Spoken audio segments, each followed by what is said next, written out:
There's a particular kind of thinker who doesn't get safer with time. Most controversial figures from the past eventually become domesticated by history. We find ways to soften their edges, to make them palatable, to turn their dangerous ideas into museum pieces we can admire from a safe distance. But some thinkers refuse this treatment. Niccolo Machiavelli, writing in the early 1500s, and Friedrich Nietzsche, writing in the late 1800s, remain as unsettling today as they were when they first put pen to paper. What makes them dangerous isn't that they advocated for violence or cruelty, though both wrote about these things. It's something more fundamental. They both did something that most of us spend our entire lives avoiding. They looked directly at aspects of human nature and power that we prefer to keep in our peripheral vision. And once you've really seen what they saw, something changes. You can't quite go back to the comfortable stories we tell ourselves about morality, about goodness, about how the world actually works. Here's what's strange. If you ask most people what Machiavelli said, they'll tell you something about the ends justifying the means, or that it's better to be feared than loved. If you ask about Nietzsche, you'll hear about the will to power, maybe something about God being dead.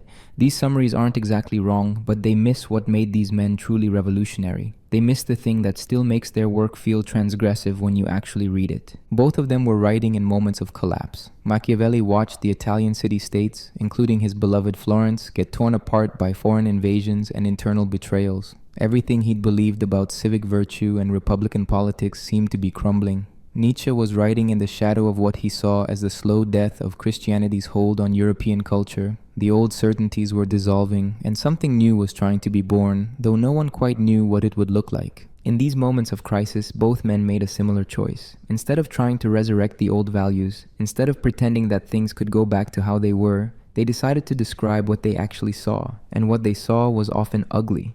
Machiavelli saw that successful rulers didn't actually follow the moral precepts that everyone claimed to admire. Nietzsche saw that our most cherished moral values might have originated not from divine wisdom, but from very human resentments and power struggles. This is where their danger begins. Not in advocating for cruelty or immorality, but in their willingness to describe how power actually operates, how morality actually develops, without the comforting filters we usually employ. They both committed the same sin. They took things that were supposed to stay implicit and made them explicit. Think about how most political advice worked before Machiavelli. You'd write a book for a prince telling him to be just, to be merciful, to follow God's law, to embody the classical virtues. Everyone understood that real politics was messier than this, but you weren't supposed to say so. You certainly weren't supposed to write an instruction manual explaining when to break your promises, when to use cruelty, how to appear virtuous while doing whatever was necessary. Machiavelli didn't just break a taboo, he wrote the manual on how to break it effectively. Nietzsche did something parallel. There was a way you were supposed to talk about morality, even if you were criticizing aspects of it. You assumed that values like compassion, equality, and humility were fundamentally good, even if imperfectly applied. You didn't trace their genealogy back to slave revolts and resentment. You didn't suggest that what we call good might actually be life-denying, or that our highest values might need to be completely rethought. But Nietzsche did exactly this. What links them isn't cynicism exactly, though many have read them that way. It's something more like a ruthless commitment to describing what they saw as the truth, regardless of whether that truth was comforting. Both men believed that most people, most of the time, were living in a kind of fantasy about how human affairs actually work. And both believed that in moments of crisis, these fantasies become fatal. Here's what makes them especially dangerous now. We live in another moment of collapsing certainties. The old stories about progress, about moral consensus, about how societies should organize themselves all seem to be fraying. And in these moments, Machiavelli and Nietzsche become relevant again, not as historical curiosities, but as guides. Not because they offer easy answers, but because they offer something rarer, a willingness to look at the uncomfortable parts of reality without flinching.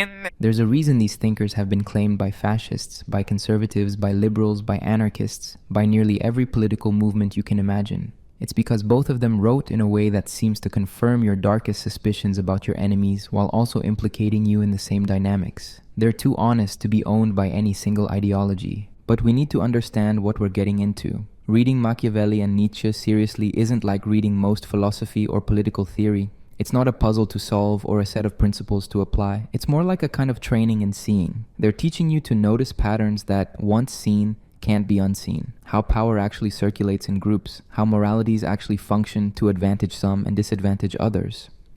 How much of what we call virtue might be strategic performance. how the stories we tell about ourselves serve purposes we don't quite acknowledge. This is why their work still feels dangerous. Not because it advocates for any particular political system or moral code, but because it threatens the comfortable distance we maintain between what we say we believe and what we actually do, between the morality we profess and the power we exercise, between who we think we are and who we might actually be when the pressure increases. Over the next several hours, we're going to explore their most important ideas, not as historical artifacts, but as live challenges to how we think. We'll see how Machiavelli revolutionized political thought by describing power without moral euphemism. We'll see how Nietzsche tried to reimagine morality itself from the ground up. And we'll see why both of them still have the power to disturb us, to make us question, to make us see ourselves and our world differently. The danger isn't in their conclusions. The danger is in the questions they force you to ask. Before Machiavelli, there was a tradition. If you were going to write about politics, about how rulers should rule, you had a template. You described the ideal prince, the perfect king, the virtuous leader. You talked about justice, about wisdom, about following God's law and classical virtue.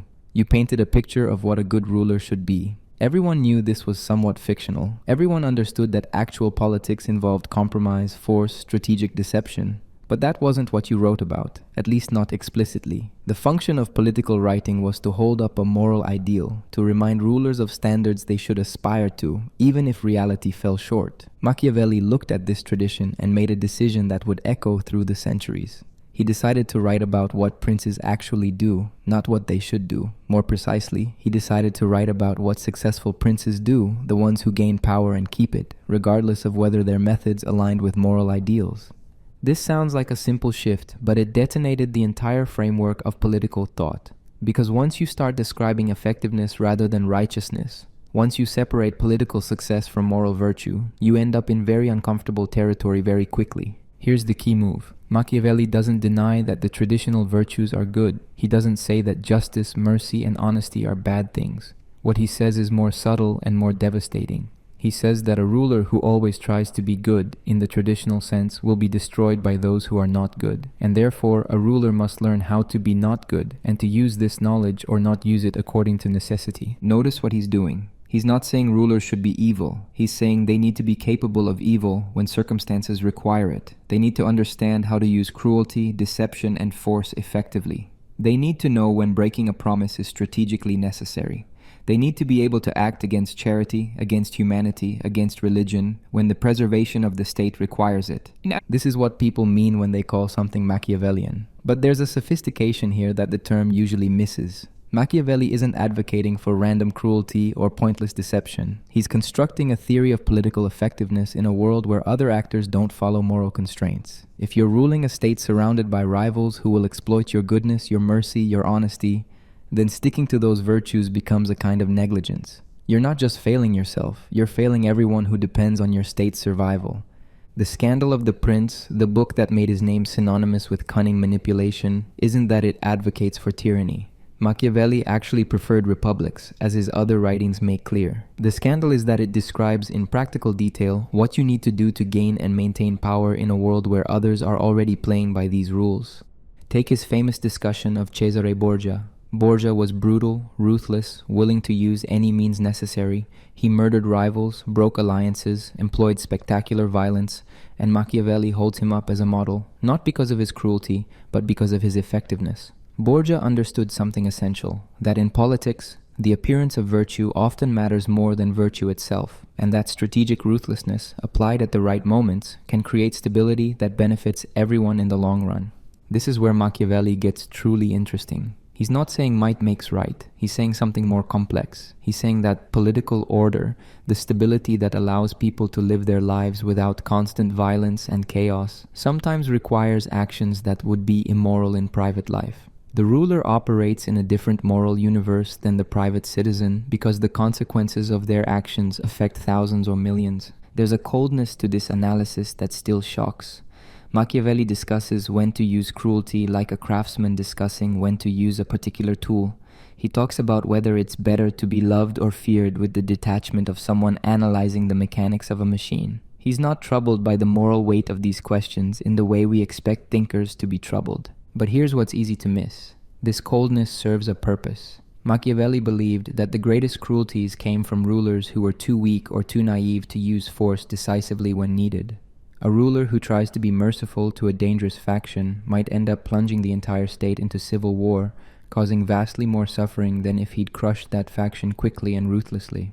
The appearance of virtue, the desire to be seen as good, could lead to catastrophically bad outcomes. He tells the story of how Cesare Borgia pacified the Romagna region. Borgia appointed a cruel lieutenant named Ramiro de Orco to establish order through harsh measures. Once order was established, Borgia had Ramiro executed and his body displayed in the public square, cut in 2 pieces. The people were simultaneously satisfied and shocked. Order had been established, the cruel enforcer had been punished, and Borgia appeared both strong and just. This, Machiavelli suggests, is how power actually works when wielded skillfully. To modern ears, this sounds monstrous. We're supposed to be horrified by the cynical manipulation, the theatrical violence, the use of a subordinate as a scapegoat. And maybe we should be horrified. But Machiavelli would ask, compared to what? Compared to the chaos and violence that preceded Borgia's intervention? Compared to the weak rulers whose scruples left their territories in constant warfare? This is the revolution. Not that Machiavelli invented political ruthlessness. Rulers had been ruthless since the beginning of time. The revolution is that he described it, systematized it, turned it into a teachable skill. He took the implicit knowledge that successful rulers had always possessed and made it explicit. He wrote the manual. And in doing so, he created a problem that we still haven't solved.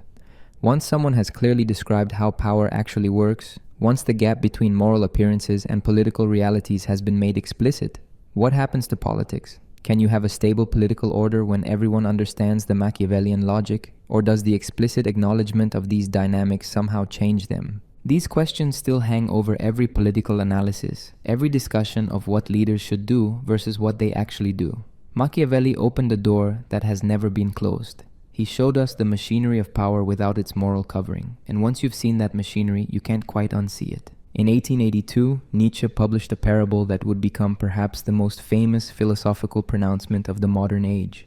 A madman runs into a marketplace crying that God is dead, that we have killed him, that we are all his murderers.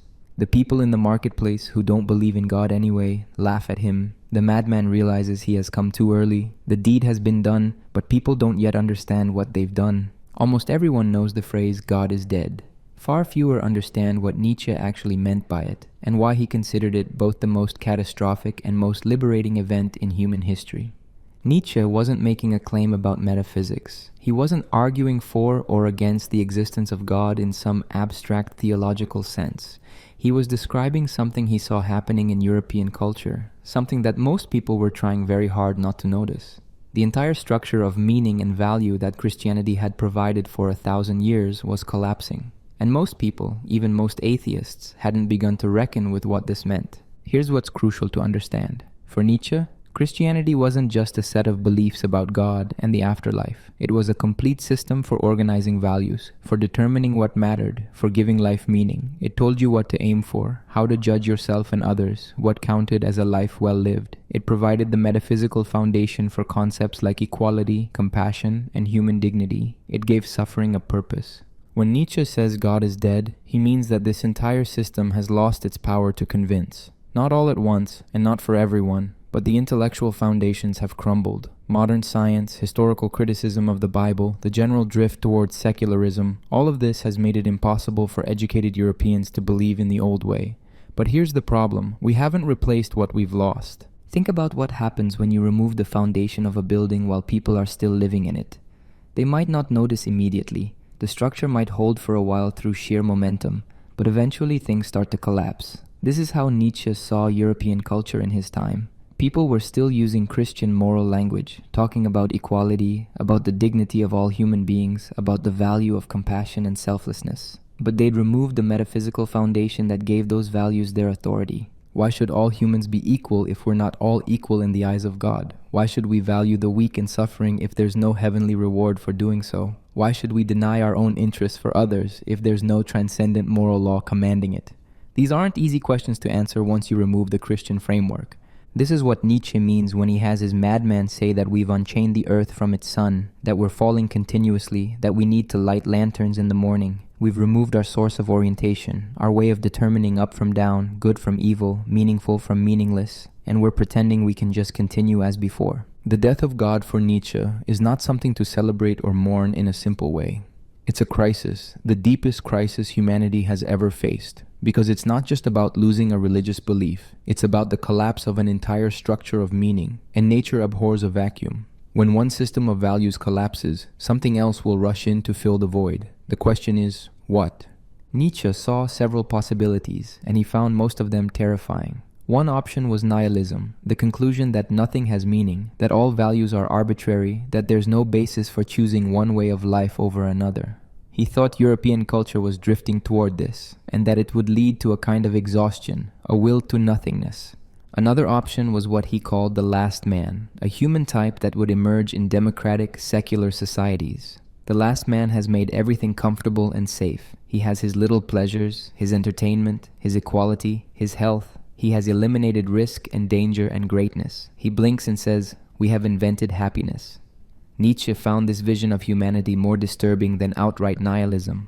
But there was another possibility, and this is what animated Nietzsche's entire philosophical project. What if the death of God could be the beginning of something new? What if it could free us to create values consciously, deliberately, in a way that affirms life rather than denies it? What if we could become the creators of meaning rather than just recipients of it? This is the possibility that Nietzsche spent his life exploring. Not a return to some pre-Christian paganism, not a simple atheism, but something genuinely new, a way of thinking about value and meaning that doesn't depend on any transcendent foundation, that takes responsibility for its own creation. But, and this is what people often miss, Nietzsche thought this possibility was open only to very few people. Most people, he believed, need to receive their values from tradition, from culture, from authority. They need to believe that their values come from somewhere else, from God or nature or reason or history.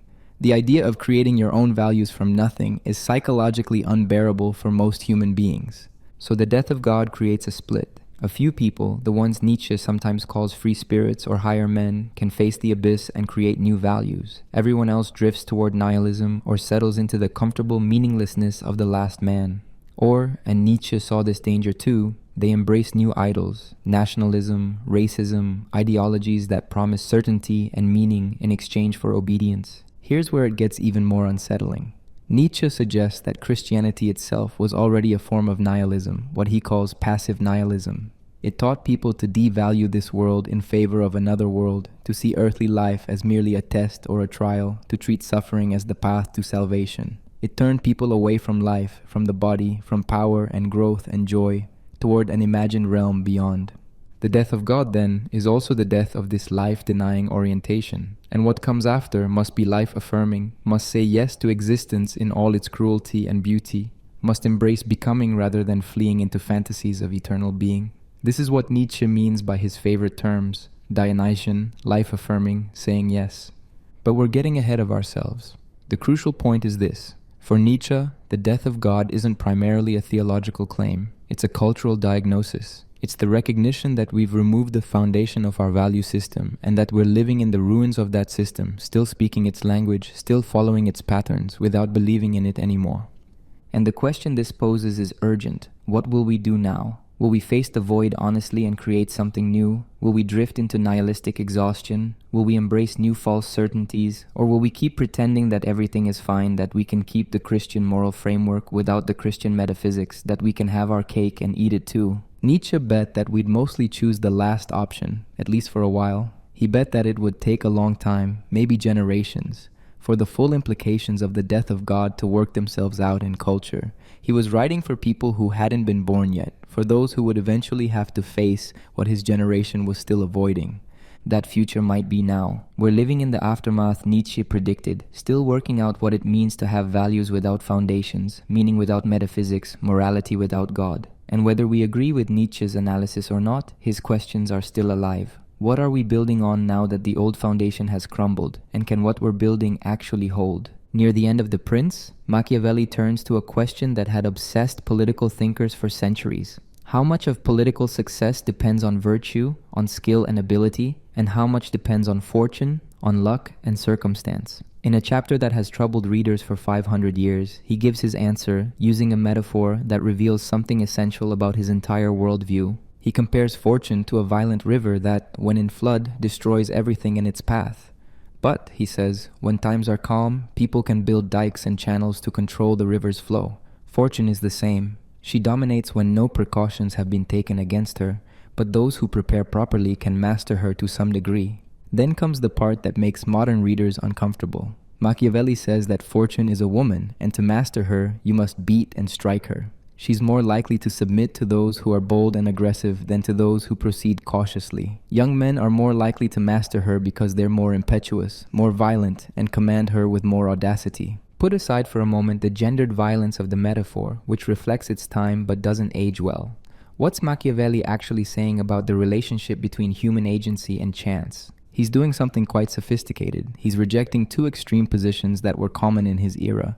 One position held that everything depends on fortune, that humans are mere playthings of fate, that political success is essentially random. The other held that virtue always triumphs, that if you're skillful and good enough, you can always prevail regardless of circumstances. Machiavelli thinks both views are dangerously wrong. The first leads to passivity. If everything is fortune, why try? The second leads to rigidity. If virtue always works, you never need to adapt to circumstances. His own position is more dynamic and more unsettling. He suggests that roughly half of what happens in political affairs is determined by fortune and half by human agency.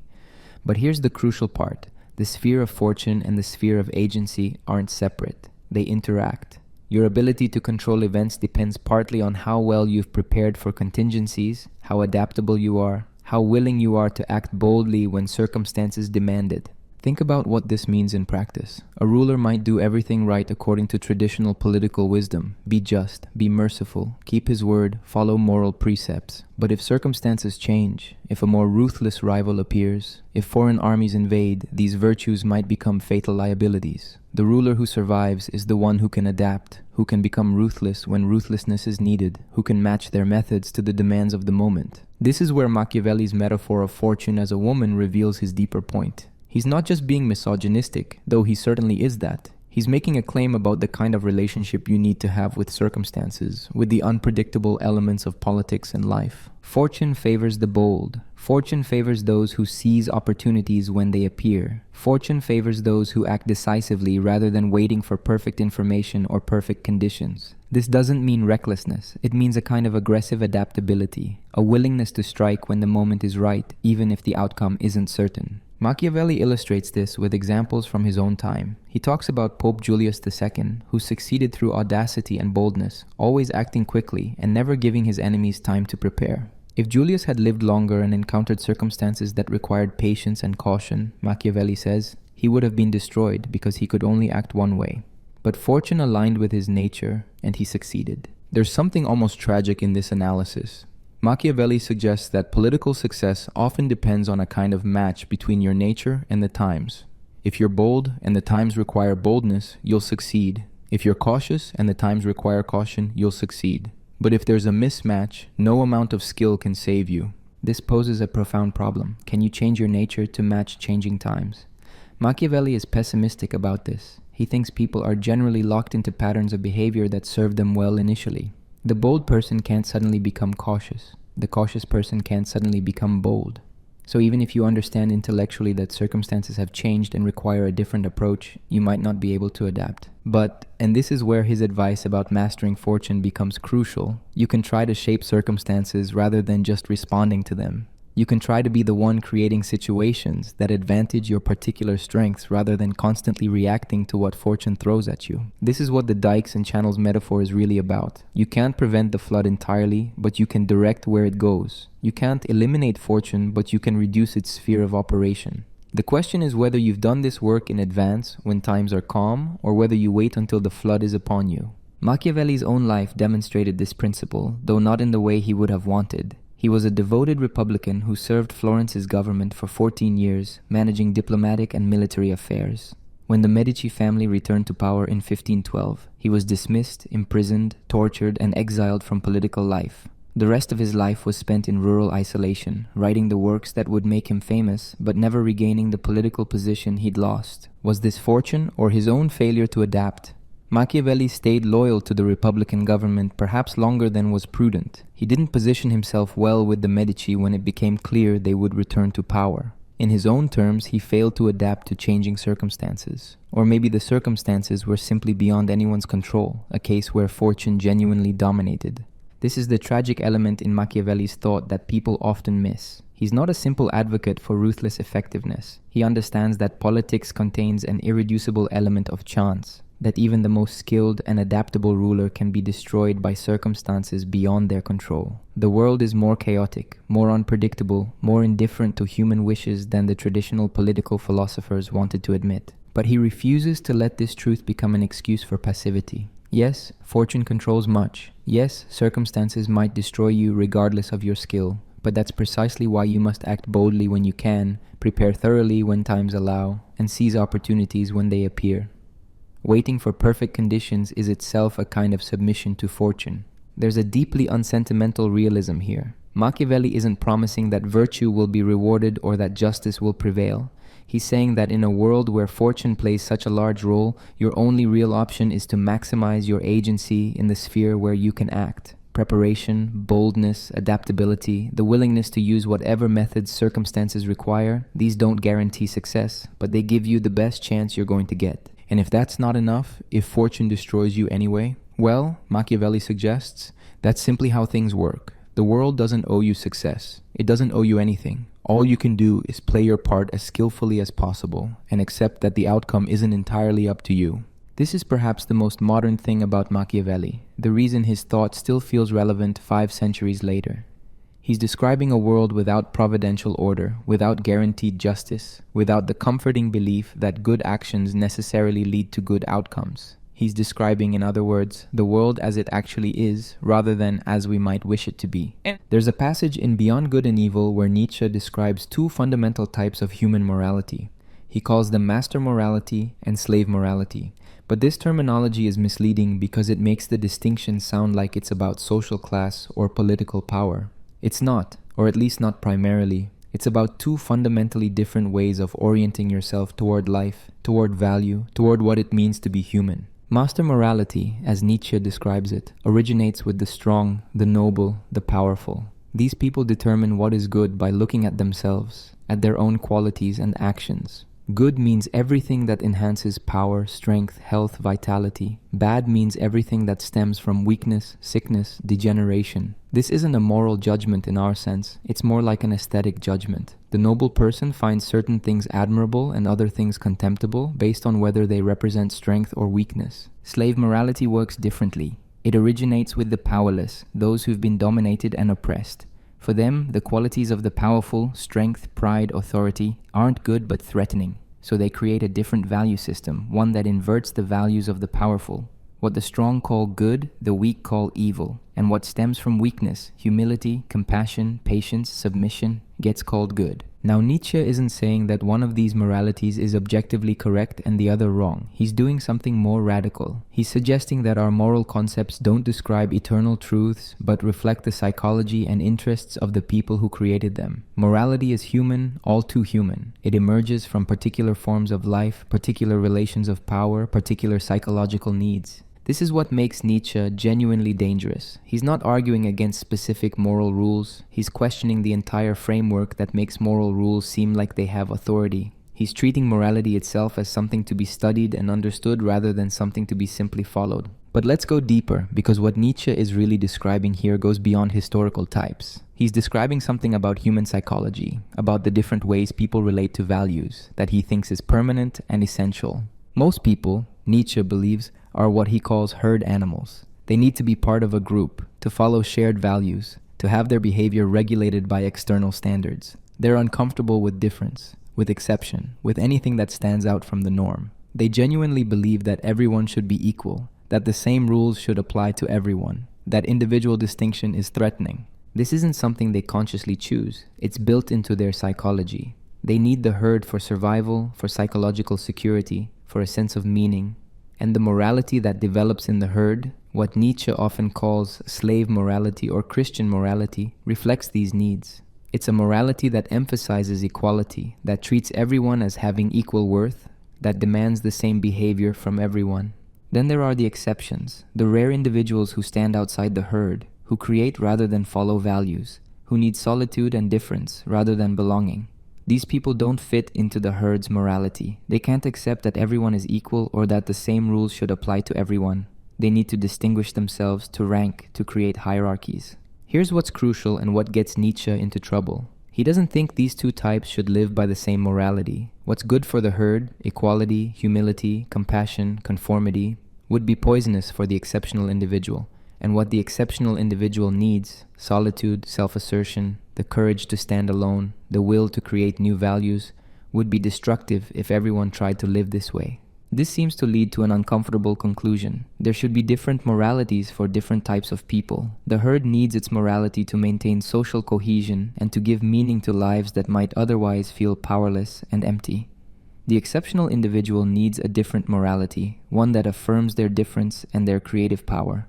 But modern democratic culture, Nietzsche thinks, tries to impose herd morality on everyone. It treats equality as an absolute value, treats difference and distinction as suspicious, wants everyone to follow the same rules and hold the same values. This is comfortable for the herd, but it's fatal for exceptional individuals. It creates a culture that's systematically hostile to greatness, to genius, to anything that rises above the common level. Now you can see why this line of thought makes people deeply uncomfortable. It sounds like Nietzsche is defending aristocracy, or worse. It sounds like he's saying some people are just better than others and deserve different treatment. It sounds, in other words, like exactly the kind of dangerous thinking that could justify terrible things. But look more carefully at what Nietzsche is actually saying. He's not defending inherited aristocracy or racial hierarchies, or any of the things his thought was later conscripted to support. He's making a psychological observation about different types of human beings and arguing that they need different conditions to flourish. The exceptional individual, in Nietzsche's sense, isn't someone born to privilege. It's someone with a particular kind of psychology, a particular set of drives and needs that doesn't fit well into conventional social life. Artists, philosophers, religious innovators, scientific revolutionaries. These are the types Nietzsche has in mind. People who need to stand alone, who need to follow their own vision even when it puts them at odds with prevailing values. What Nietzsche fears is a culture that's so committed to equality and conformity that it systematically crushes or deforms these exceptional types. He sees modern democracy, modern Christianity, modern socialism as all sharing a commitment to leveling, to bringing everyone down to the same level, and he thinks this is a recipe for cultural stagnation and decline. But here's where it gets even more complex. Nietzsche doesn't think the exceptional individuals should rule the herd. He doesn't want a political system based on his ideas. In fact, he's deeply suspicious of politics altogether. What he wants is a culture that makes space for exceptional individuals to exist and create without requiring them to justify themselves in terms of herd values. This creates a strange tension in Nietzsche's thought. He's describing two types of humanity with incompatible needs. The herd needs equality, compassion, conformity. The exceptional individual needs inequality, solitude, the freedom to go their own way. How can these coexist? Nietzsche never gives a clear answer, and maybe there isn't one. What he does make clear is that modern culture has tilted too far toward the herd, that it's become systematically hostile to exceptional individuals, that it needs correction. But correction toward what? Not toward traditional aristocracy, which Nietzsche thinks is mostly decay. Toward something new, something he calls the Overman or Superman, which we'll explore later. For now, what matters is understanding the basic move Nietzsche is making. He's rejecting the Enlightenment idea that all humans are fundamentally equal and should be treated according to universal moral principles. He's rejecting the Christian idea that every soul has equal worth before God. He's rejecting the democratic idea that everyone should have an equal say in determining how society is organized. Instead, he's proposing a kind of radical difference. Not everyone wants the same things. Not everyone has the same capacities. Not everyone should live by the same values. And a culture that tries to impose uniformity on this fundamental diversity will make everyone worse off, the herd by being poorly led, and the exceptions by being crushed or deformed. This is the vision that Nietzsche spent his life developing, the vision that makes him so controversial and so difficult to integrate into modern moral and political thought, because we're deeply committed, in ways we rarely examine, to the idea that there's one morality that should apply to everyone, that moral truths are universal, that every human being deserves equal respect and equal treatment. Nietzsche looks at these commitments and asks, why? Where did they come from? Do they actually serve life and human flourishing? or are they symptoms of a particular psychological type trying to universalize its needs and present them as eternal truths? And once you've asked these questions seriously, once you've really considered that morality might be human rather than divine, that it might serve particular interests rather than representing universal truth, something shifts. You can't quite go back to the comfortable certainty that your values are just how things should be, that everyone who disagrees is simply wrong. You have to confront the possibility that values are chosen, created, weapons in struggles between different types of human beings with different needs. This is the dangerous territory Nietzsche opens up, not by giving clear answers, but by asking questions that most of us would rather not face. There's a chapter in The Prince that's more disturbing than any other, and it's disturbing precisely because of how calmly and methodically Machiavelli discusses it. The chapter is about cruelty, not whether cruelty is sometimes necessary. Machiavelli takes that for granted. The question is how to use it well. He makes a distinction that still has the power to shock. There are cruelties well used and cruelties badly used. Well-used cruelties are those that are done all at once, out of necessity for security, and then are not persisted in but converted into the greatest possible benefits for the subjects. Badly used cruelties are those that, though few in the beginning, grow with time rather than being eliminated. Notice what he's doing. He's not making a moral judgment about cruelty itself. He's making a strategic judgment about how cruelty functions politically. The issue isn't whether cruelty is right or wrong, but whether it's effective or counterproductive. This is Machiavellianism in its purest form, the complete separation of political effectiveness from moral evaluation. And it forces us to confront something we'd rather not think about. That the stability we enjoy, the order that allows us to live peaceful lives, might rest on foundations that would horrify us if we examine them too closely. Let's think through Machiavelli's logic here. A new ruler takes power in a territory. There are potential threats, rivals, factions that might challenge his authority. What should he do? Traditional morality says he should win people over through clemency and justice. But Machiavelli says this is exactly wrong. If you're going to use force, if you're going to eliminate threats, do it all at once, decisively and quickly. Get all the violence over with in a single moment. This serves two purposes. First, it eliminates your enemies before they can organize against you. Second, it allows the shock and fear to fade relatively quickly. People have short memories. If you're cruel all at once and then benevolent afterward, they'll remember the benevolence more than the cruelty. But if you're cruel gradually, if you keep finding new people to punish, new threats to eliminate, the population lives in constant fear.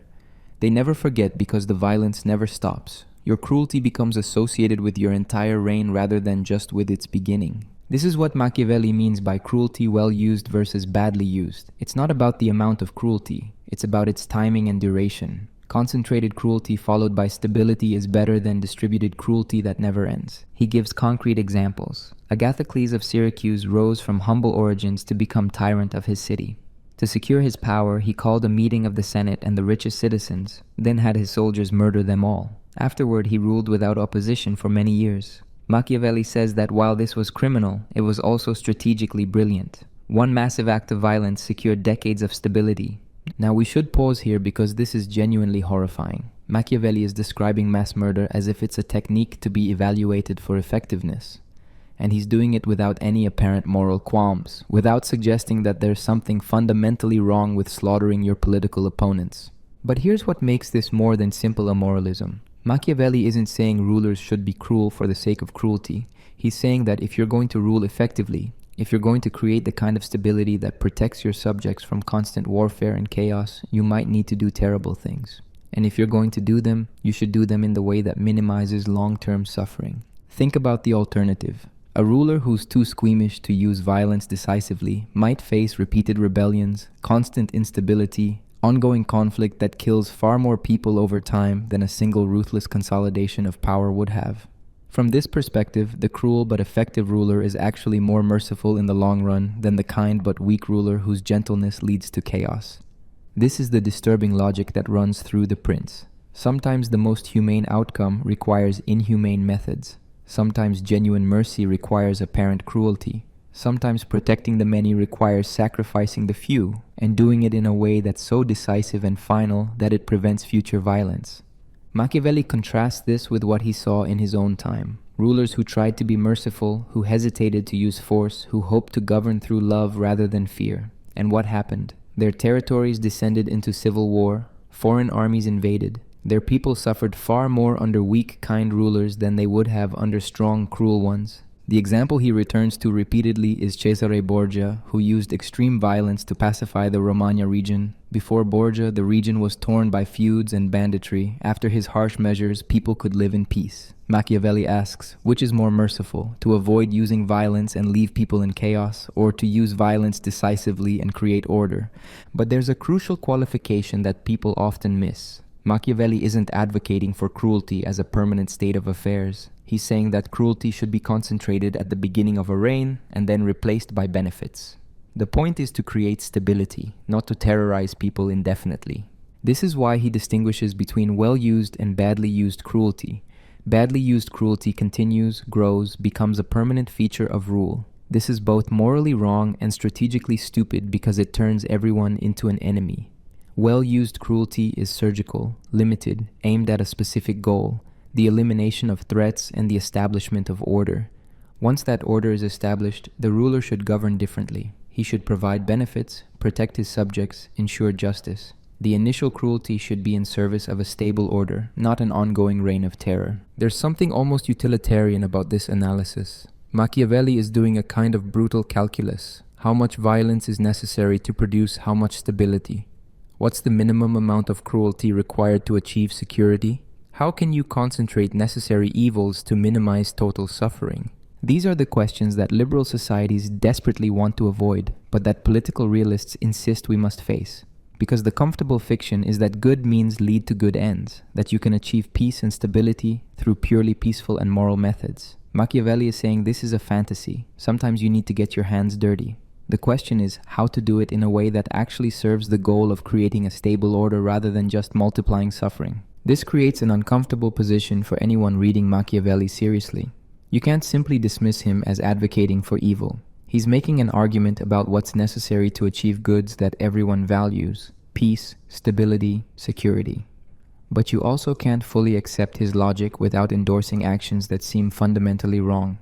The deeper problem Machiavelli poses is this: what if politics really does require terrible choices?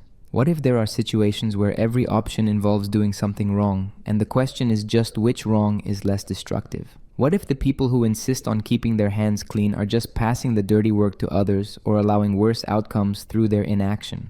These aren't hypothetical questions. They're questions that every political leader faces in some form. When is force justified? How much force is too much? Is it better to act decisively even if it means harming some people, or to proceed cautiously even if it means allowing a situation to deteriorate? How do you weigh immediate harms against long-term goods? Machiavelli doesn't give us comfortable answers. He gives us a framework for thinking about these questions that strips away moral euphemism and forces us to confront what we're actually choosing. And that framework suggests that sometimes, not always, but sometimes, cruelty in the service of stability is better than kindness that leads to chaos. The question he leaves us with is whether we're willing to acknowledge this logic when we benefit from its application, or whether we prefer to maintain our moral purity by pretending that the order we enjoy has no violent foundations. In On the Genealogy of Morals, Nietzsche tells one of the most provocative stories in the history of philosophy. It's the story of how our moral values came to be, and it's not a pretty story.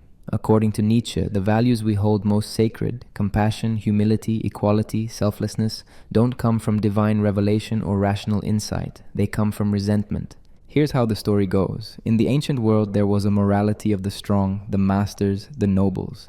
These people valued strength, health, pride, power. They looked at themselves and said, "We are good. Everything like us is good." And they looked at the weak, the sick, the humble, and said, "They are bad, not evil, just bad, contemptible, beneath notice." This wasn't a moral judgment in our sense. It was almost aesthetic. The strong found strength beautiful and weakness ugly. They had no particular animosity toward the weak.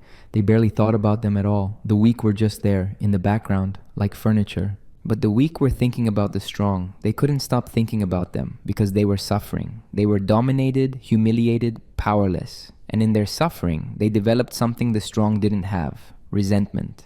This is the key moment in Nietzsche's genealogy. The weak couldn't overcome the strong through physical force. They weren't strong enough. But they could do something else. They could revalue all values. They could declare that what the strong called good was actually evil, and what stemmed from weakness was actually good. Nietzsche calls this the slave revolt in morality, and he thinks it's the most important event in human moral history, because the slaves won. Not immediately, not through force, but slowly, over centuries, through the spread of Christianity and democratic ideals. They convinced everyone, including eventually the masters themselves, that their values were the true values. Think about what this means. Humility becomes a virtue instead of something contemptible. Suffering becomes ennobling instead of shameful. Equality becomes a fundamental moral truth instead of an absurd denial of obvious differences. Compassion for the weak becomes obligatory instead of optional. The very qualities that stem from powerlessness get redefined as moral goods. This is what Nietzsche means by slave morality. It's a morality that originates in resentment against the powerful and redefines morality itself so that the characteristics of the powerless become virtues and the characteristics of the powerful become vices.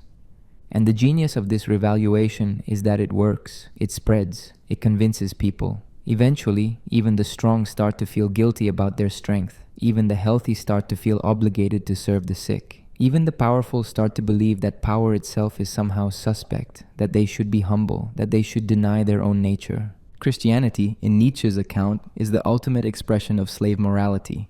It takes all the characteristics that would have been seen as weakness in the ancient world, meekness, poverty, suffering, humility, and makes them the path to salvation. The last shall be first. The meek shall inherit the earth. Blessed are the poor in spirit. This is a complete inversion of master morality, and it's presented not as one perspective among others, but as the absolute moral truth revealed by God himself. You can't get a more effective way to spread slave morality than to claim divine authority for it. But here's what makes Nietzsche's analysis so unsettling. He's not saying slave morality is false and master morality is true. He's saying both are human creations that serve particular interests. Master morality serves the interests of the strong by making strength seem admirable. Slave morality serves the interests of the weak by making weakness seem virtuous. Neither has a claim to objective truth. Both are psychological strategies, ways that different types of humans organize their values and make sense of their lives. The difference is that slave morality hides its origins. It presents itself as universal truth rather than as the perspective of a particular type of human being. Think about how radical this is. Nietzsche is saying that when you feel compassion for someone suffering, when you think that everyone deserves equal respect, when you believe that humility is good and pride is bad, you're not accessing moral truths. You're expressing the value system created by the weak to justify their weakness and resent the strong. This doesn't mean compassion is bad or that you shouldn't help people who are suffering. Nietzsche isn't making simple moral claims. He's trying to expose the psychological origins of our moral feelings, to show us that what we experience as objective values are actually expressions of particular forms of life. And once you see this, once you really understand that your moral intuitions might be the product of a historical process driven by resentment and the will to power of the weak, something changes. You can't quite take your moral feelings at face value anymore. You have to ask, where does this feeling come from? Whose interests does it serve? What would I value if I weren't influenced by 2,000 years of slave morality? This is where Nietzsche becomes truly dangerous, because most of us, whether we're religious or not, whether we're conservative or progressive, have internalized slave morality to a remarkable degree. We believe in equality. We think suffering is something to be minimized. We value compassion and empathy. We're suspicious of pride and power. We think everyone matters equally. Nietzsche is saying all of this comes from resentment. All of this is the victory of the weak over the strong. And maybe, just maybe, it's made humanity weaker, sicker, more life-denying than it needed to be. But there's a complication here that Nietzsche himself acknowledges. Slave morality isn't just resentment, it's also creative, it's also powerful. The slaves didn't just resent the masters, they created an entire new value system, spread it across the world, built civilizations on it. That takes remarkable strength and creativity, even if it originates in weakness. This is the paradox at the heart of Nietzsche's genealogy. The weak, through their resentment, became strong. They became the creators of new values, the shapers of culture, the conquerors of the ancient world. Their morality, born from powerlessness, became the most powerful force in Western civilization. So what should we do with this analysis? Nietzsche doesn't want us to simply return to master morality, to the values of ancient aristocrats. He thinks that's impossible and probably undesirable. Those values are dead, killed by the very success of slave morality. What he wants is something new, a morality that's neither master nor slave, that's created consciously rather than emerging from resentment or from thoughtless affirmation of strength. A morality that says yes to life, that embraces power and growth, but that does so with awareness and creativity rather than with the naive unself-consciousness of the ancient nobles or the hidden resentment of slave morality. But we're getting ahead of ourselves. For now, the crucial insight is this. Nietzsche is asking us to see our own moral values as historical products, as outcomes of struggles between different types of humans, as expressions of psychology rather than reflections of eternal truth. And the question this poses is stark. What happens when you fully accept that your values are human creations? Can you still believe in them? Can you still act on them? Or does the recognition of their human origins drain them of their power to motivate and guide? This is the crisis Nietzsche is trying to precipitate. Not because he wants us to be immoral, but because he thinks we need to create new values consciously, deliberately, in full awareness of what we're doing. We need to become value creators rather than value receivers. We need to take responsibility for our moralities rather than pretending they come from God or nature or reason. But most people can't do this. Most people need to believe their values are objectively true, that they're discovering rather than creating, that they're following rather than leading. And so slave morality continues to dominate, now disguised as secular humanism, as human rights, as social justice, as democracy. All expressions of the same basic commitment to equality and compassion that Nietzsche traces back to the resentment of the powerless. Here's something that confuses people about Machiavelli. The man who wrote The Prince, that cold manual for autocrats, also wrote Discourses on Livy, a passionate defense of republican government. The man who told princes how to manipulate and dominate their subjects also argued that free republics produce better citizens and more stable governments than principalities. So which is the real Machiavelli? The advisor to tyrants or the republican patriot? The answer is both, and understanding why reveals something crucial about how he thought about politics.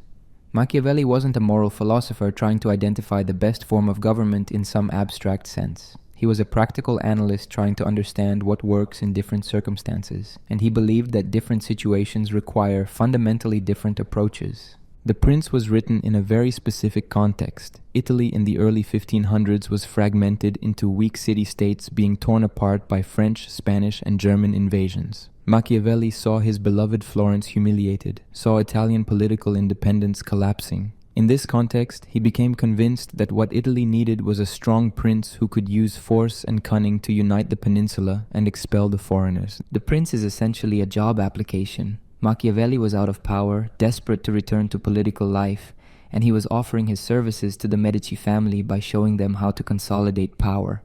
But it's also a genuine analysis of what he thought the situation demanded. Italy needed a founder, someone willing to use extraordinary means to create something new out of chaos. The Discourses on Livy, written around the same time, addresses a completely different question. Not how to found a state in conditions of chaos, but how to maintain a state once it's been founded. And here Machiavelli's answer is clear. Republics are superior to principalities in almost every way. Why? Because republics distribute power more widely, they're more adaptable to changing circumstances, they're less dependent on the virtues of a single individual, they produce citizens who care about the public good rather than subjects who just obey. A well-ordered republic can survive bad leaders. A principality collapses when it gets a weak prince. Machiavelli points to ancient Rome as his model. Rome was a republic for centuries, and during that time it conquered most of the known world. It succeeded precisely because power was contested, because different factions had to negotiate with each other, because political life was vigorous and engaged rather than passive and submissive. This raises an obvious question. If republics are so much better, why write The Prince at all? Why tell princes how to rule effectively if you actually prefer republics? The answer has to do with Machiavelli's understanding of political sequence, of how states develop over time. Sometimes he believed circumstances are so disordered that you need a prince to create order from chaos. The prince uses extraordinary means, force, fraud, ruthlessness, to establish basic stability and unite a territory. But once that foundation exists, once order has been established, the ideal is to transition to a republic where power is shared and citizens participate in governance. This is what he thought happened in Rome. Romulus, the founder, was essentially a prince who used violence to establish the city, but his successors gradually developed republican institutions. The chaos of founding required a prince. The stability of a mature state works better with a republic. So the Prince is about founding, about extraordinary politics, about what you do when normal rules don't apply. The discourses are about maintenance, about ordinary politics, about how to preserve and strengthen a state once it exists. Different books for different situations. But there's something else going on here too. Machiavelli the Republican understands something that pure Republicans often miss, that republics require foundations that aren't themselves Republican. You can't just declare a republic in conditions of chaos and expect it to work. Someone has to create the conditions where Republican politics becomes possible. And creating those conditions might require very un-Republican methods. This is a deeply uncomfortable insight. It suggests that the freedom we enjoy, the Republican or democratic institutions we value, might rest on foundations of force and fraud. The legitimacy we celebrate might have originated in illegitimacy. The order that allows for political participation might have been created through autocratic action. Think about the American founding. The founders violated British law, fought a revolutionary war, created a new constitutional order through what was technically illegal means. They were founders in Machiavelli's sense, people who used extraordinary means to create new political institutions. Only once those institutions were established could normal politics begin. Machiavelli is honest about this in ways that make people uncomfortable. He doesn't pretend that legitimate order emerges spontaneously or that good institutions come from purely good methods. He recognizes that political creation is messier, more violent, more morally ambiguous than we like to acknowledge. But here's what's crucial. This doesn't make him a simple advocate for autocracy. He genuinely believed republics were better for most purposes. He thought concentrated power was inherently unstable, that princes became paranoid and cruel, that populations under princely rule became servile and weak. He wanted Florence to be a republic, not a principality. The tragedy of Machiavelli's life is that he never got to implement his republican ideals. He served the republic briefly, but spent most of his career watching Florence oscillate between republican government and Medici domination. He wrote The Prince while exiled from politics, hoping to win favor with the Medici but actually preferring the republic they'd overthrown. He wrote the discourses as a kind of theory of the republic he wished existed but couldn't create. This personal tragedy reflects a theoretical problem. How do you get from principality to republic? How do you transition from autocracy to shared power? Machiavelli understood that princes rarely give up power voluntarily. Once established, they tend to remain. The extraordinary politics of founding tends to become the permanent condition. This is why he thought founding moments were so critical. If you're going to have a prince, if you're going to concentrate power to create order from chaos, that prince needs to be good enough to lay the foundations for a republic and wise enough to transition toward shared power once stability is achieved. But princes like that are rare. Most princes just want to maintain and expand their own power. There's also a question about the citizens themselves. Machiavelli believed that long periods of princely rule made people unfit for republican politics. They became used to being subjects rather than citizens, to obeying rather than participating, to private concerns rather than public engagement. Transitioning from principality to republic required not just institutional change but cultural transformation. This is why he was so interested in Rome and why he spent the discourses analyzing how Rome maintained its republican character for centuries. Rome did something remarkable. It distributed power without descending into chaos. It had conflict between classes without civil war most of the time. It created citizens who were willing to sacrifice for the public good. Understanding how Rome did this became Machiavelli's obsession. One key was the Roman practice of constantly rotating offices and limiting terms. No one could accumulate enough power to become a permanent ruler. Another was the tension between patricians and plebeians, which Machiavelli saw not as a problem, but as a source of strength. The conflict between classes kept both sides engaged and prevented either from dominating completely. This is a crucial insight that distinguishes Machiavelli from many political thinkers. He didn't think the goal was to eliminate conflict. He thought healthy republics needed conflict, needed different groups contesting for power, needed vigorous political life. The problem wasn't conflict, but the inability to manage conflict through institutions rather than violence.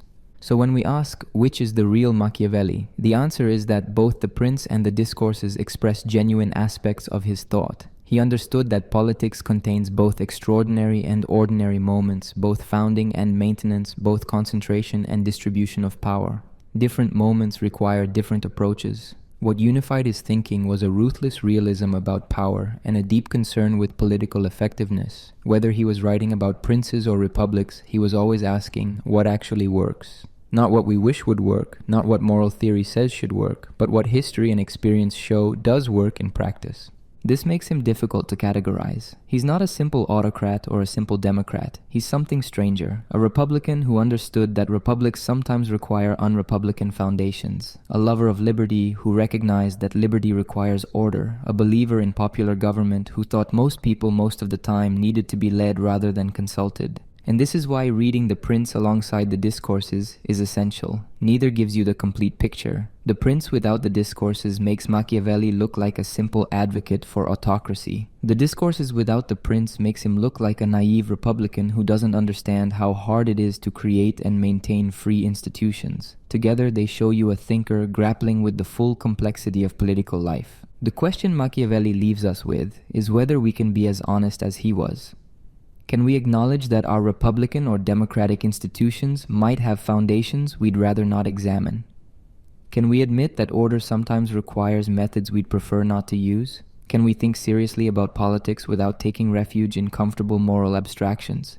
These aren't questions with easy answers, but they're questions that anyone serious about politics needs to confront, and Machiavelli forces us to confront them. Beyond Good and Evil is perhaps Nietzsche's most famous title, and it's also perhaps his most misunderstood. People hear the phrase and think Nietzsche is advocating for a moralism, for doing whatever you want without moral constraint. But that's almost exactly wrong. Nietzsche isn't saying we should abandon morality. He's saying we need to go beyond a particular type of morality, one that he thinks has dominated Western culture for too long. To understand this, you need to grasp what Nietzsche means by good and evil. He's not using these terms the way we normally do, as synonyms for moral and immoral. He's using them technically to describe a specific moral framework that emerged from what he called slave morality. In this framework, good means selfless, humble, compassionate, equal. Evil means selfish, proud, powerful, superior. This is the morality of Christianity, of democracy, of most modern moral thinking. It's a morality that judges actions and people based on whether they serve others or serve themselves, whether they're humble or arrogant, whether they treat everyone as equal or acknowledge differences. And Nietzsche is saying we need to move beyond this framework entirely, not to amoralism, but to a different way of thinking about value and morality, a way that existed before the good-evil framework emerged and a way that might emerge after it collapses. Before slave morality, there was what Nietzsche calls noble morality, which used the distinction between good and bad rather than good and evil. Good meant strong, healthy, beautiful, powerful, noble. Bad meant weak, sick, ugly, powerless, common. This wasn't primarily a moral distinction. It was more like an aesthetic judgment, a natural affirmation of strength and health. The good-evil framework replaced this with a moral judgment. Now strength and power became suspect, potentially evil. Now weakness and suffering became potentially good, even holy. The entire valuation flipped, and this flipped valuation became so dominant that we can barely imagine thinking any other way. Going beyond good and evil means recovering the ability to value things differently, to see strength and health and beauty as goods in themselves, not as things that need to be justified in terms of how they serve others. To recognize that different types of people might need different moralities, to stop treating equality and selflessness as absolute moral principles and start asking whether they actually serve life and human flourishing. But, and this is crucial, Nietzsche isn't saying we should just go back to noble morality, to the thoughtless affirmation of strength that characterized ancient aristocrats. He thinks that's impossible. Slave morality has won. The good-evil framework has structured our thinking so deeply that we can't just wish it away. What he wants is something new, something that incorporates the insights of both moral frameworks while being trapped by neither. A morality that's life-affirming rather than life-denying, that says yes to existence rather than no, that creates rather than just reacts. This is where the idea of creating values comes in. For most of human history, people received their values from outside, from God, from tradition, from nature, from society. They experienced morality as something discovered, not created, as something they had to follow, not something they made. Nietzsche is saying that in the wake of the death of God, in the collapse of traditional value systems, we need to take responsibility for creating our own values. Not arbitrarily, not according to whim, but consciously and deliberately, in a way that affirms life rather than denying it. This sounds abstract, so let me make it concrete. Think about compassion. In the good-evil framework, compassion is an absolute good. Feeling compassion for those who suffer is virtuous. Acting on that compassion is moral. End of story. Nietzsche asks, is this actually true? Does compassion always serve life and human flourishing, or does compassion sometimes keep people weak, prevent them from developing strength, encourage them to wallow in victimhood rather than overcome their circumstances? Might compassion sometimes be a way of imposing your own values on others, of treating them as objects of pity rather than as individuals with their own paths? He's not saying compassion is bad. He's saying we should stop treating it as an unquestionable good and start asking when it serves life and when it doesn't, when it helps people grow and when it keeps them dependent, when it's genuine and when it's really contempt disguised as care. This is what thinking beyond good and evil looks like. You stop taking your moral intuitions for granted. You start asking, where does this value come from? What does it serve? Does it make life richer and more powerful, or does it diminish life? Is it life-affirming or life-denying? And here's where Nietzsche becomes truly radical. He suggests that many of our most cherished values are actually life-denying. They emerge from resentment against life, from inability to affirm existence in all its cruelty and beauty, from a desire to escape into some imagined better world rather than embracing this one. Christianity, in his analysis, is fundamentally life-denying. It teaches that this world is fallen, that the body is sinful, that earthly pleasures are temptations, that suffering is the path to salvation. It turns people away from life toward an imagined afterlife. It makes people guilty about their most natural desires and impulses. It treats existence itself as something to be redeemed rather than affirmed. But, and this is what people miss, secular morality often does the same thing. Modern moral thinking still treats many aspects of life as problematic, still feels guilt about power and strength, still suspects that self-affirmation might be selfish, still frames morality primarily in terms of serving others and denying yourself.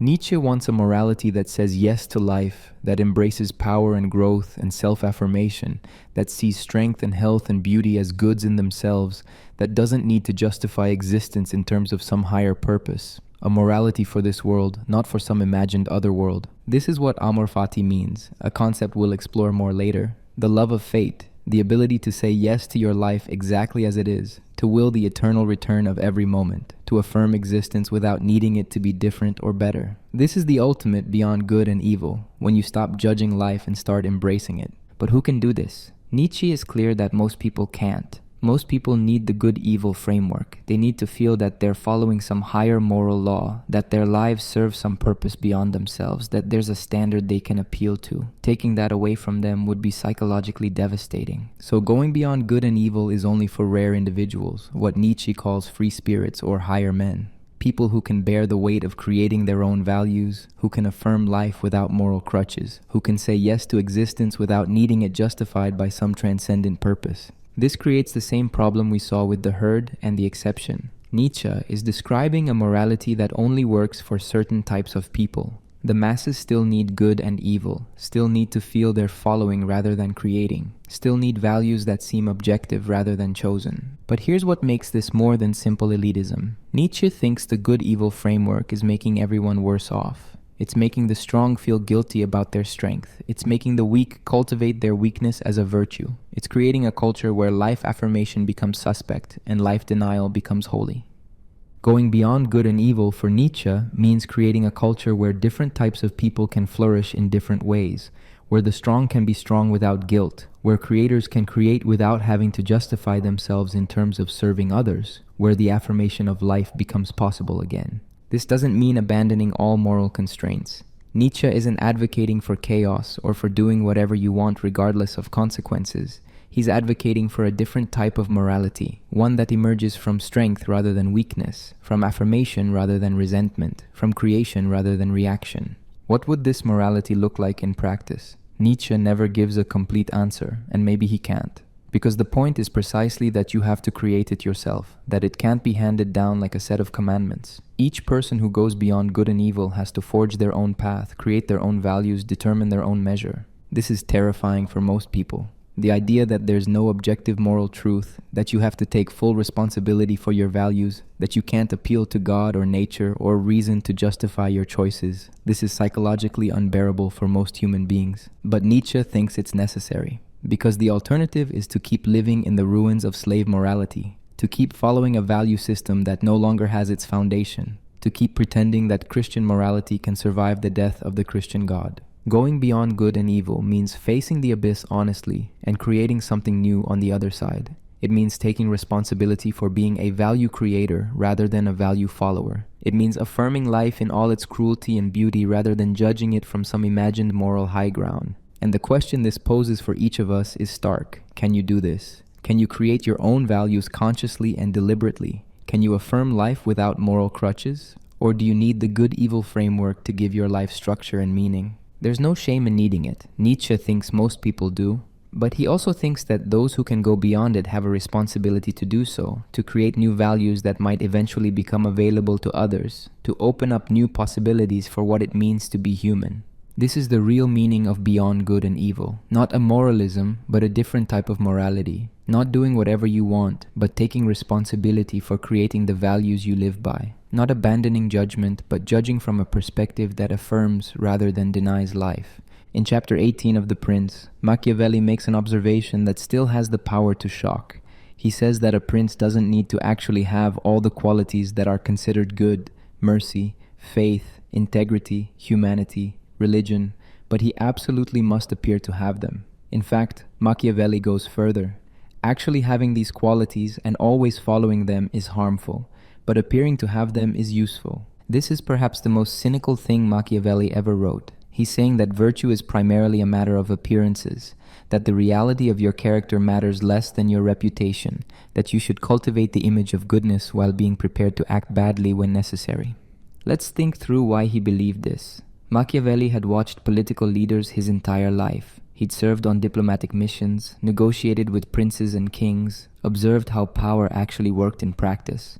And what he saw was a consistent pattern. The rulers who succeeded weren't the ones who actually followed moral principles. They were the ones who understood when to follow principles and when to break them. A ruler who's always merciful will be exploited. A ruler who always keeps his word will be destroyed by those who don't. A ruler who's always honest will be manipulated by those who lie. The world of politics, Machiavelli believed, is full of people who don't follow the rules. And if you rigidly follow rules that others are breaking, you're at a massive disadvantage. But, and here's the crucial part, you can't appear to be breaking the rules. The population needs to believe that their ruler is just, merciful, religious, honest. They need to feel that they're being governed by someone who embodies their values. If they see you as cruel, faithless, irreligious, they'll resent you, they might rebel, at minimum they'll withdraw their support. So the solution is to appear virtuous while being prepared to act viciously when circumstances require it. Cultivate a reputation for honesty while being willing to deceive when necessary. Appear merciful while being prepared to use cruelty when it's strategically advantageous. Seem religious while treating religion as a political tool.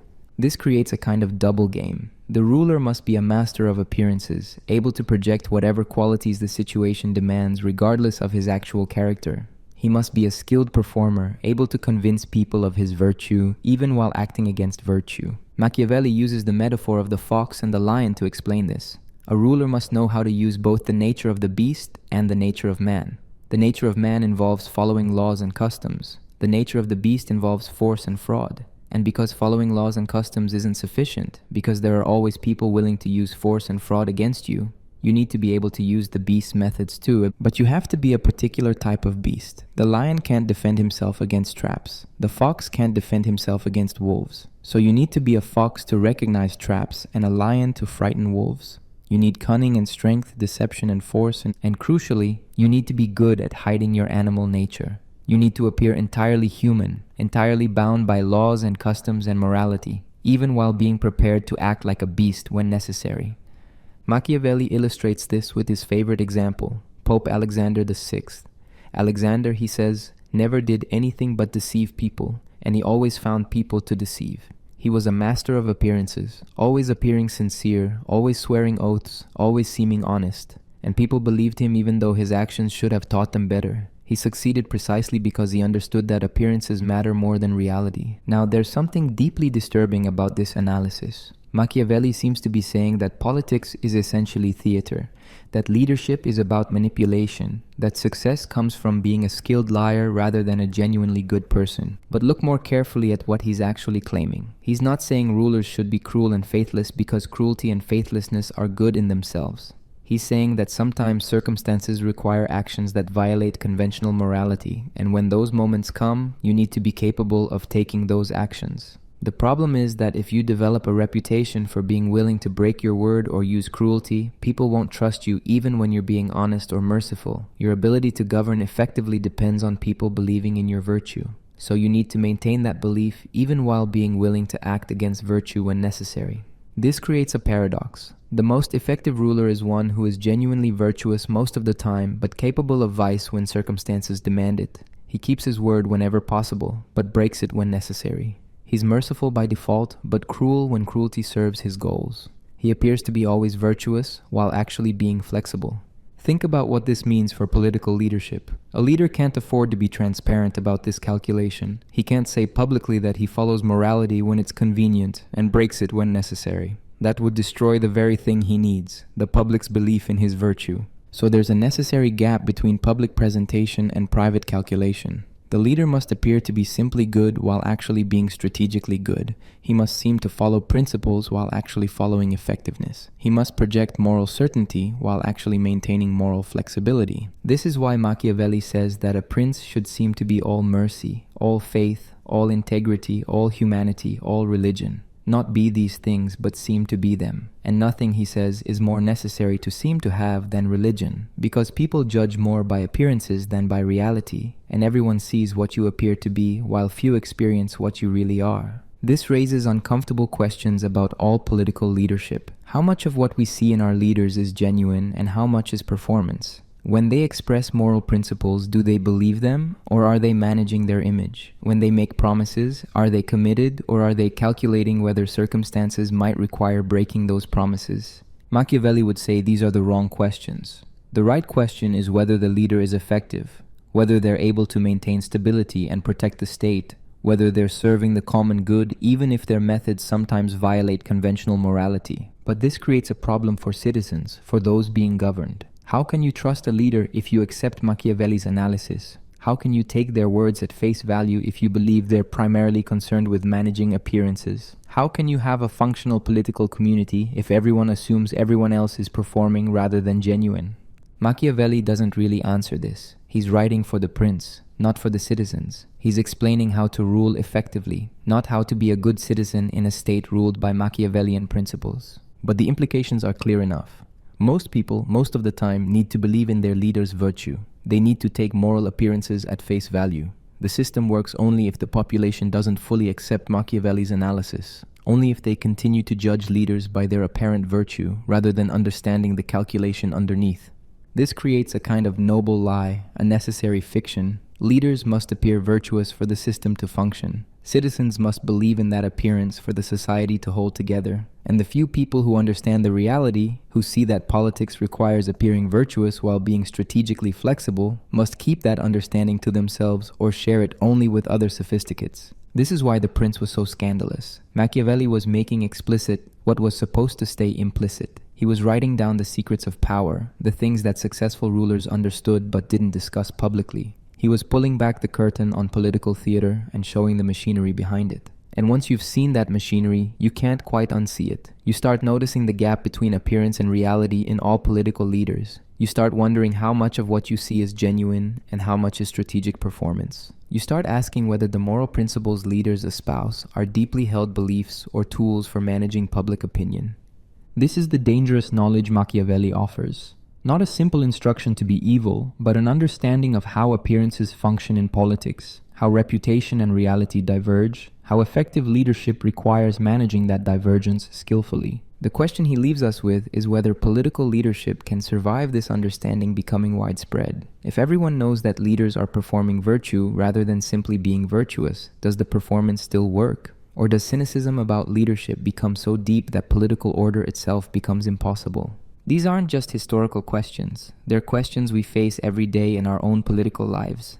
When we listen to leaders speak, when we evaluate their actions, when we decide whether to trust them, we're navigating the gap between appearance and reality that Machiavelli identified 500 years ago. and we're left with his uncomfortable insight. That political order might require a degree of managed deception, that leaders who are completely transparent about their calculations would be less effective than leaders who maintain virtuous appearances, that the common good might sometimes be served by leaders who understand when to violate conventional morality even while appearing to embody it.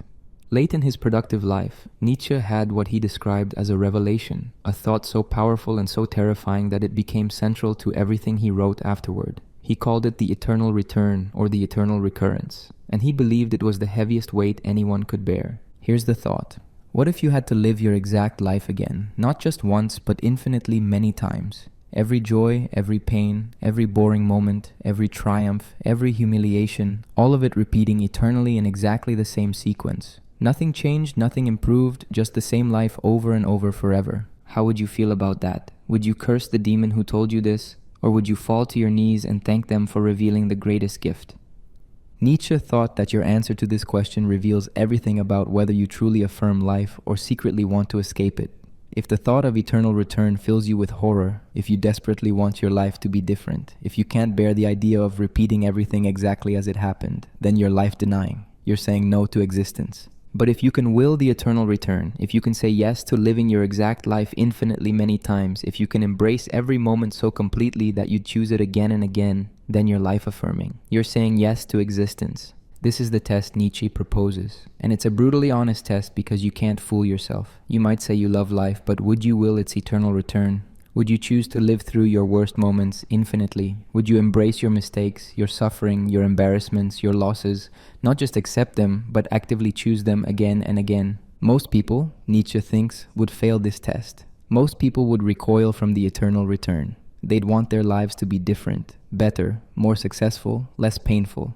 They'd hope for redemption in an afterlife, or progress toward a better future, or at least the mercy of final death so they don't have to repeat everything.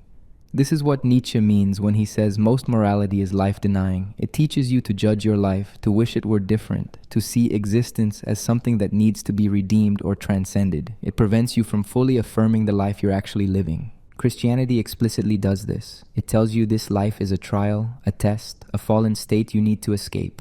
Suffering is pedagogical. It teaches you, purifies you, prepares you for something better. Your mistakes are sins that need forgiveness. Your existence needs salvation.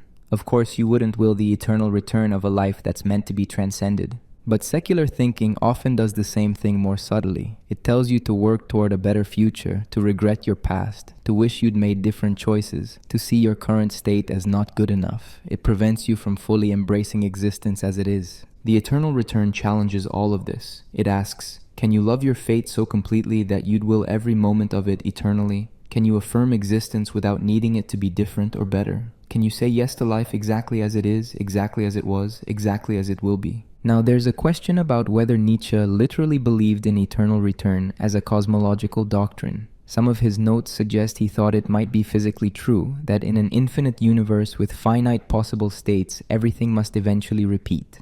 But most scholars think he was using it as a thought experiment, a psychological test, not making a scientific claim. What matters is how the thought functions. It's designed to separate those who genuinely affirm life from those who secretly want to escape it. It's designed to reveal whether your yes to existence is conditional or unconditional. Think about how radical this is. Nietzsche is saying that true life affirmation means embracing everything, even the parts you'd normally want to change. Your suffering, your mistakes, your limitations, you have to be able to will even these eternally. This seems to lead to a kind of fatalism. If you have to accept everything about your life, if you have to will even your suffering, doesn't that mean you shouldn't try to change anything? Doesn't it mean you should just passively accept whatever happens? But Nietzsche would say that's exactly wrong. Amor fati, the love of fate, isn't passive acceptance. It's active embrace. It's willing your life so completely that you choose every part of it, including the parts where you struggle to change things, where you fight against circumstances, where you try to grow and transform. The point isn't that you shouldn't try to improve or change. The point is that you should be able to embrace your life, including your efforts to change it, including your struggles, including even your failures. You shouldn't need your life to be different to affirm it. You should be able to say yes to exactly what it is. This is where the eternal return connects to the concept of the overman, which we'll explore more later. The overman is someone who can bear this thought, who can will the eternal return, who can affirm life completely without needing it justified by any transcendent purpose. But how do you actually do this? How do you move from wanting your life to be different to being able to will its eternal return? Nietzsche doesn't give a clear method, but the implication is that it requires a complete transformation of how you relate to your existence. You have to stop judging your life from the outside, from some imagined moral standpoint that says things should be different. You have to stop comparing your life to some ideal and finding it wanting. You have to stop treating your suffering as meaningless or your mistakes as regrettable. Instead, you have to see your life as a whole, as an artwork, as something that makes sense only as the exact totality it is. Every part belongs. Every experience contributes. The suffering shaped you. The mistakes taught you. The limitations defined you. Remove any part and you'd be someone else, living a different life. This doesn't mean you enjoyed your suffering or that you're glad you made mistakes. It means you can look back at everything, including the parts that were painful, and say, this is my life. This is who I became. And I wouldn't want it any other way. I will this eternally. There's something almost therapeutic about this thought experiment. It forces you to confront whether you're actually at peace with your life or whether you're carrying regrets, resentments, wishes that things had been different. It makes you face whether you're truly living or whether you're waiting for your real life to begin. And it poses the question, what would you need to change about how you're living now to be able to will the eternal return? What would you need to do differently so that you could embrace your life repeating eternally? This is where the eternal return becomes practical rather than just philosophical. It's a test you can apply to decisions. Should I do this thing? Would I will doing it eternally? Am I living in a way I can fully affirm, or am I living in a way I'd regret if it repeated forever? Nietzsche thought most people avoid this question. They live as if this life is just preparation for something else, an afterlife, a better future, a moment when things finally come together. They defer actually living in favor of waiting, preparing, hoping. The eternal return says, this is it, this moment, this life, these circumstances, this is what you get eternally. So you better find a way to affirm it. You better find a way to say yes to existence without conditions, without escape clauses, without hoping for something better. This is why Nietzsche called it the heaviest weight, because it demands the most complete possible affirmation of life. It demands that you take full responsibility for who you are and how you're living. It demands that you stop blaming circumstances or fate or other people and instead embrace everything about your existence. But it's also potentially liberating, because if you can truly will the eternal return, if you can truly love your fate, then you're free. You're not waiting for permission to live. You're not hoping for circumstances to change. You're not deferring happiness until some future moment. You're fully alive right now, fully affirming right now, fully present to your existence. This is the paradox at the heart of the eternal return. It's the heaviest weight because it demands total affirmation. But it's also the ultimate freedom, because once you can will it, you're no longer trapped by regret, resentment, or longing for something different. The question Nietzsche leaves us with is stark. Can you pass this test? Can you will the eternal return of your life? And if not, what does that reveal about how you're actually living? One of Machiavelli's most famous pronouncements appears in chapter 17 of The Prince. It is better to be feared than loved if you cannot be both. This statement has become shorthand for Machiavellian ruthlessness, for the idea that leaders should cultivate fear rather than affection. But like most of Machiavelli's insights, it's more subtle than it first appears. Look at the structure of the statement. If you cannot be both. Machiavelli isn't saying fear is always better than love. He's saying that if you have to choose, if you can only have one, fear is the safer foundation for power. But the ideal is to have both, to be loved and feared, and critically, to avoid being hated. Why is fear better than love when you can't have both? Machiavelli's analysis is coldly psychological. Love, he says, is maintained by a chain of obligation that men, being selfish, will break whenever it serves their interest. But fear is maintained by a dread of punishment that never fails you. In other words, affection is unreliable. People's feelings change. They love you when you benefit them, but that love evaporates when their interests shift.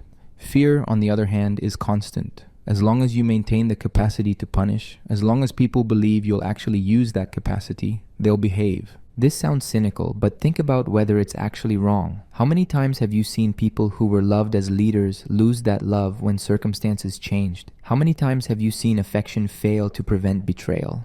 Machiavelli is making an empirical claim about human nature, and it's not obviously false. But there's a crucial qualification. Fear must be managed carefully. You need to be feared in a way that doesn't make you hated. And hatred, Machiavelli says, is fatal to any ruler. A hated ruler will eventually be overthrown or assassinated. So the art is to inspire fear without inspiring hatred. How do you do this? Machiavelli's advice is specific. You avoid being hated by not taking people's property and by not taking their women. People will forget the death of their father before they forget the loss of their patrimony. As long as you don't seize property arbitrarily and you don't sexually violate people's wives and daughters, you can use violence against individuals without making the population hate you. This reveals something important about Machiavelli's understanding of power. He's not advocating for random cruelty or for terrorizing the population. He's saying that people will accept even harsh measures if they understand the reasons, if they believe you're acting for the security of the state rather than from personal cruelty or greed. The fear he's recommending is rational fear, fear based on the knowledge that the ruler will punish threats to stability and security.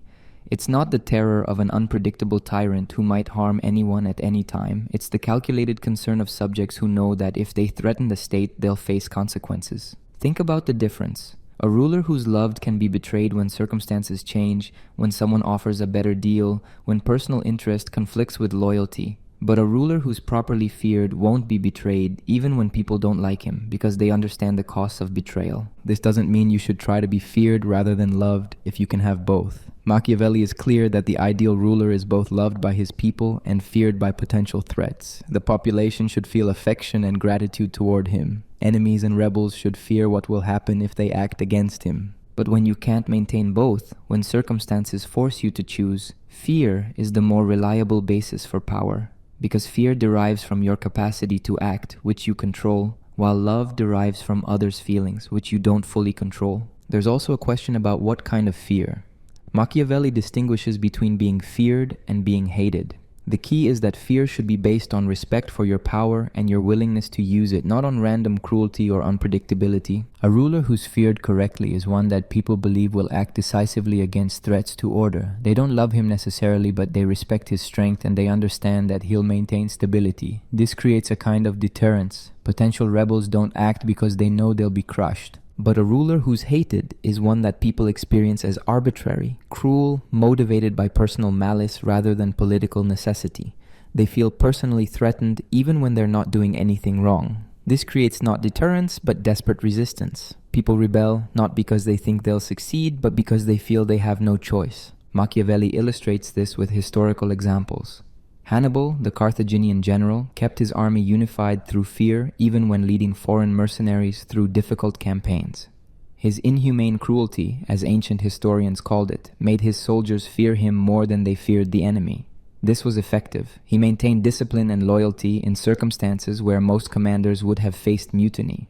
But Hannibal wasn't hated by his soldiers. They followed him for decades, won victories for him, remained loyal even in defeat. The fear he inspired was respect for his power and his willingness to enforce discipline, not hatred based on arbitrary cruelty. Compare this to rulers who made themselves hated through greed, through sexual violations, through cruelty that seemed motivated by personal vice rather than political necessity. These rulers were overthrown or assassinated even when they had significant military power because hatred drove people to desperate action. This is the calculation Machiavelli is describing. Fear without hatred creates stability. Love without fear creates vulnerability. Hatred creates rebellion regardless of whether there's also fear. So the ideal is love and fear together, and the fallback is fear without hatred. But there's something else operating in this analysis. Machiavelli understands that human beings are social creatures who respond to incentives. You can't rely on their affection because affection is changeable. But you can rely on their rational self-interest, and fear appeals to rational self-interest in a way that love doesn't. If people love you, they might act against you anyway when circumstances change. But if they fear you, they'll calculate the costs of acting against you. And as long as those costs are high enough, they won't act. This isn't noble, but it's predictable. And predictability is what allows for stable rule. This reveals something important about Machiavelli's political thought. He's deeply pessimistic about human virtue. He doesn't think most people will do the right thing because it's right, or remain loyal because loyalty is virtuous. He thinks they'll act according to their interests, and they'll betray you when betraying you serves them better than remaining loyal. Given this view of human nature, fear makes sense as a foundation for power. You're not appealing to people's better angels, which Machiavelli thinks are mostly fictional. You're structuring their incentives so that acting against you costs more than it benefits them. But, and this is crucial, this doesn't make Machiavelli a simple advocate for terror. He understands that excessive fear backfires, that cruelty needs to be strategic rather than constant, that hatred is fatal even when people are afraid. The art of rule, in his analysis, is managing the balance between fear and affection, between showing strength and showing mercy, between punishing threats and rewarding loyalty. You need people to believe you'll act decisively against threats, while also believing you're generally benevolent toward those who support you. This is why the statement about fear versus love needs its context. Machiavelli isn't giving simple advice to be cruel. He's describing the psychology of power and suggesting that if you're going to err on the side of being feared rather than loved, because love can evaporate overnight, but properly managed fear creates lasting deterrence.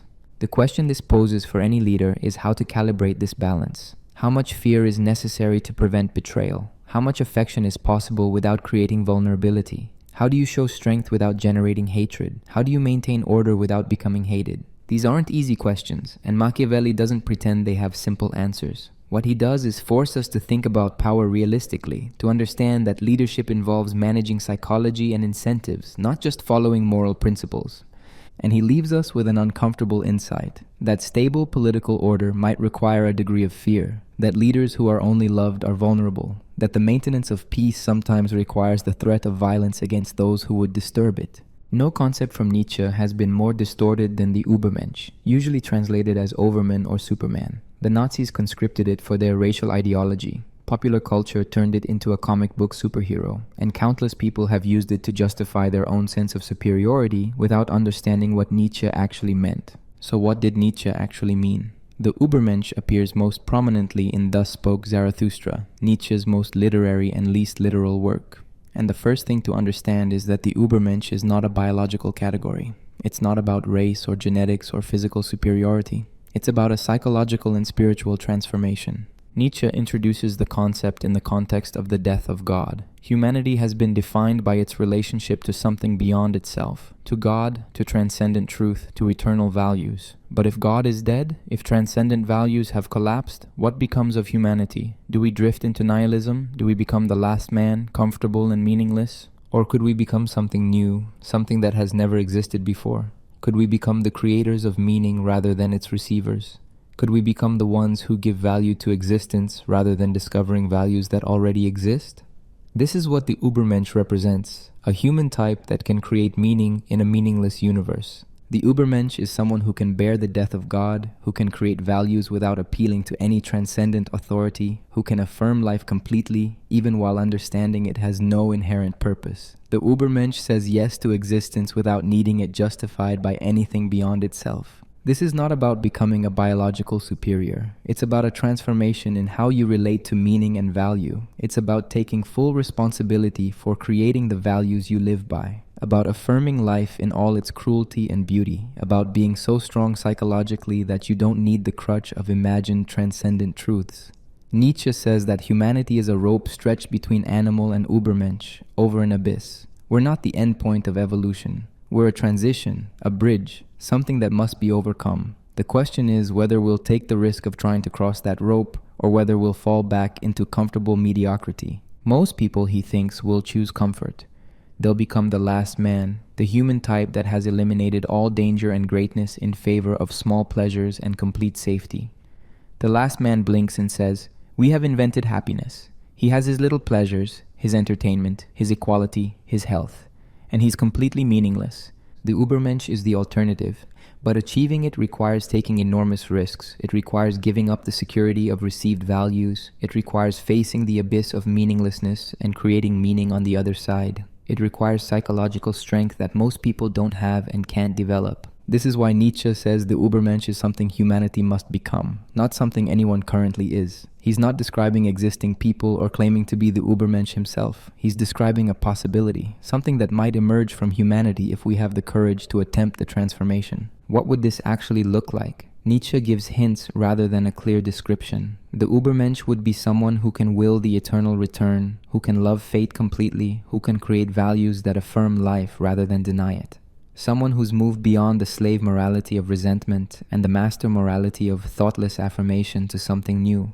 The Übermensch would be a value creator in the deepest sense, not someone who just chooses from existing values, but someone who creates fundamentally new values, new ways of being human, new possibilities for existence. A cultural and spiritual founder, like the great religious and philosophical innovators, but without appealing to anything transcendent to justify their creation. This is where the concept becomes genuinely dangerous because it seems to license anything. If the Übermensch creates his own values, if he's not bound by conventional morality, what prevents him from doing terrible things? What constrains power once you've rejected all transcendent moral limits?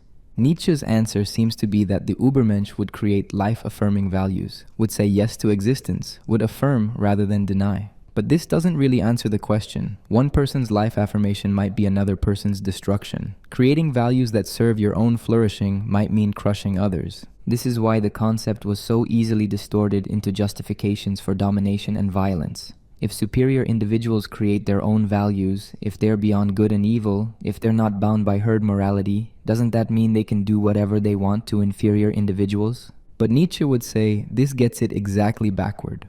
The Übermensch isn't concerned with dominating others. That's still thinking in the old terms of power over others, still trapped in resentment and reaction. The Übermensch creates meaning for himself, affirms his own existence, becomes who he is, and has no particular interest in controlling or dominating others. The Übermensch is solitary, not social. He goes his own way, creates his own values, lives according to his own measure, and leaves others to do the same. He doesn't need to impose his values on anyone else because he's secure in his own creation. He doesn't resent the herd because he's beyond needing their approval or fearing their judgment. This is very different from the Nazi interpretation, which turned the Übermensch into a biological category of superior humans who should dominate inferior ones. Nietzsche would have found this reading absurd and horrifying. The whole point is that the Übermensch is not defined biologically but psychologically and spiritually. It's about a transformation in consciousness, not about genetics. It's also different from the common misreading that treats the Übermensch as someone who does whatever he wants without moral constraint. The Übermensch creates his own morality, which might be extremely demanding. The point isn't freedom from all constraints, but freedom from received constraints, from values you didn't create yourself. Think of it this way. Most people follow moralities they inherited from culture, religion, tradition. They experience moral rules as coming from outside, as obligations they must follow. The Übermensch creates his own morality, chooses his own constraints, determines his own measure, and then follows that self-created morality with absolute rigor. This is actually more demanding than following received morality, because you can't blame anyone else if you fail. You can't say you were following orders or tradition or God's law. You chose these values, you created these standards, so you're fully responsible when you fall short. This is why Nietzsche thinks very few people can become the Übermensch. Most people psychologically need their values to come from outside, need to feel they're following rather than creating, need the security of believing their morality has objective authority. The thought of being fully responsible for creating your own values is unbearable. But for those rare individuals who can bear it, the Übermensch represents a kind of ultimate freedom and ultimate responsibility combined. You're free from all received values, free to create yourself according to your own measure, but you're also utterly responsible for what you create, with no excuses, no appeals to higher authority. This connects back to the eternal return. The Übermensch would be someone who can will the eternal return, who can look at their life, including all their suffering and mistakes, and say, yes, exactly this. I would choose this infinitely. That level of affirmation requires having created a life worth infinitely repeating, which requires creating the values that make such a life possible. So the Übermensch isn't a goal in any conventional sense. You don't become the Übermensch by following a program or technique. You become it, if you do, through a fundamental transformation in how you relate to existence, meaning, and value. And Nietzsche thinks this transformation is both necessary, given the death of God, and unlikely, given human psychology. The question he poses is whether humanity will attempt this transformation, or whether we'll settle into the comfortable meaninglessness of the last man, whether we'll have the courage to create new values, or whether we'll drift aimlessly through the ruins of the old values. And he's clear that this isn't a question everyone needs to answer. Most people will and should remain in the herd, following received values. The Übermensch is for the few who can't help but create, who can't accept received answers, who need to forge their own path even though it's more difficult and dangerous. This is what makes the concept so easily misunderstood. Nietzsche is describing something genuinely rare and difficult, something most people can't and shouldn't attempt. But he's doing it in dramatic, exalted language that makes it sound like something everyone should aspire to. The truth is more complex. The Übermensch is a possibility for a certain type of person in a certain type of cultural moment. It's not a universal goal or a biological category or a license for domination. It's a vision of what human beings might become if we can face the death of God honestly and create meaning on the other side of that abyss. Whether anyone has actually achieved this, or whether it's even fully possible, Nietzsche leaves open. He's gesturing towards something that doesn't quite exist yet, something humanity might become but hasn't become. The Übermensch is more aspiration than achievement, more possibility than reality. And that's part of its power as a concept. It keeps pulling you forward, keeps suggesting there's more to human existence than what we've achieved, keeps opening up the possibility of transformation. Even if no one ever fully becomes the Übermensch, the attempt to move toward it might be what saves us from nihilism and the last man. Machiavelli understood something crucial. Political power requires two fundamentally different types of intelligence. You need to know when to use force and when to use cunning, when to fight openly and when to deceive, when to be a lion and when to be a fox. This is more than a metaphor. It's a theory about the nature of political challenges. Some problems can only be solved through strength and force. Others can only be solved through cleverness and deception. A ruler who has only one of these capabilities will be destroyed by situations that require the other. The lion represents force, direct power, the ability to frighten and dominate through strength.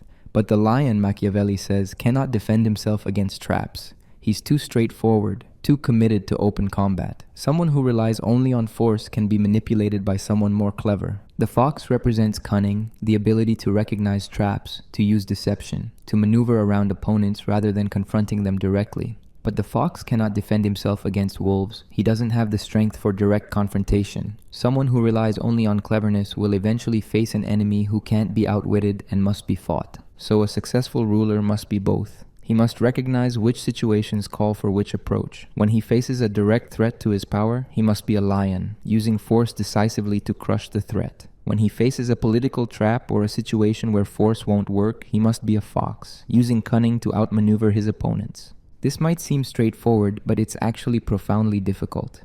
Being good at force and being good at deception require different temperaments, different skills, different ways of thinking. Most people are naturally better at one than the other. And knowing which approach a situation requires is itself a skill that few possess. Machiavelli illustrates this with examples from his contemporary politics. Cesare Borgia was primarily a lion, someone who used force and intimidation effectively. But he also knew when to use fox-like cunning, as when he lured his enemies to a meeting and murdered them. He understood that some problems required treachery rather than open combat. Pope Alexander VI, Cesare's father, was primarily a fox. He was a master of deception, always making promises he didn't intend to keep, always appearing sincere while planning betrayal. But he also maintained military force and knew when to use it. He understood that sometimes you can't talk your way out of a problem. The key is not being locked into one mode. A ruler who's always direct and forceful becomes predictable. Enemies learn to set traps for him, to use his straightforwardness against him. A ruler who's always deceptive becomes untrustworthy.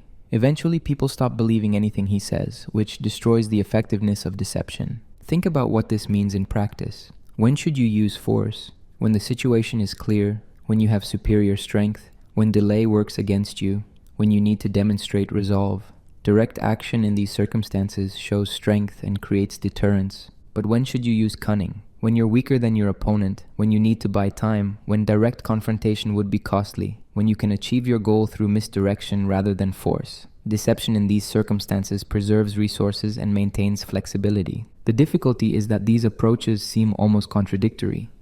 Force requires being clear, direct, predictable in some sense. People need to understand that you'll follow through on threats. Cunning requires being unclear, indirect, unpredictable. People need to be uncertain about your real intentions. How can you be both?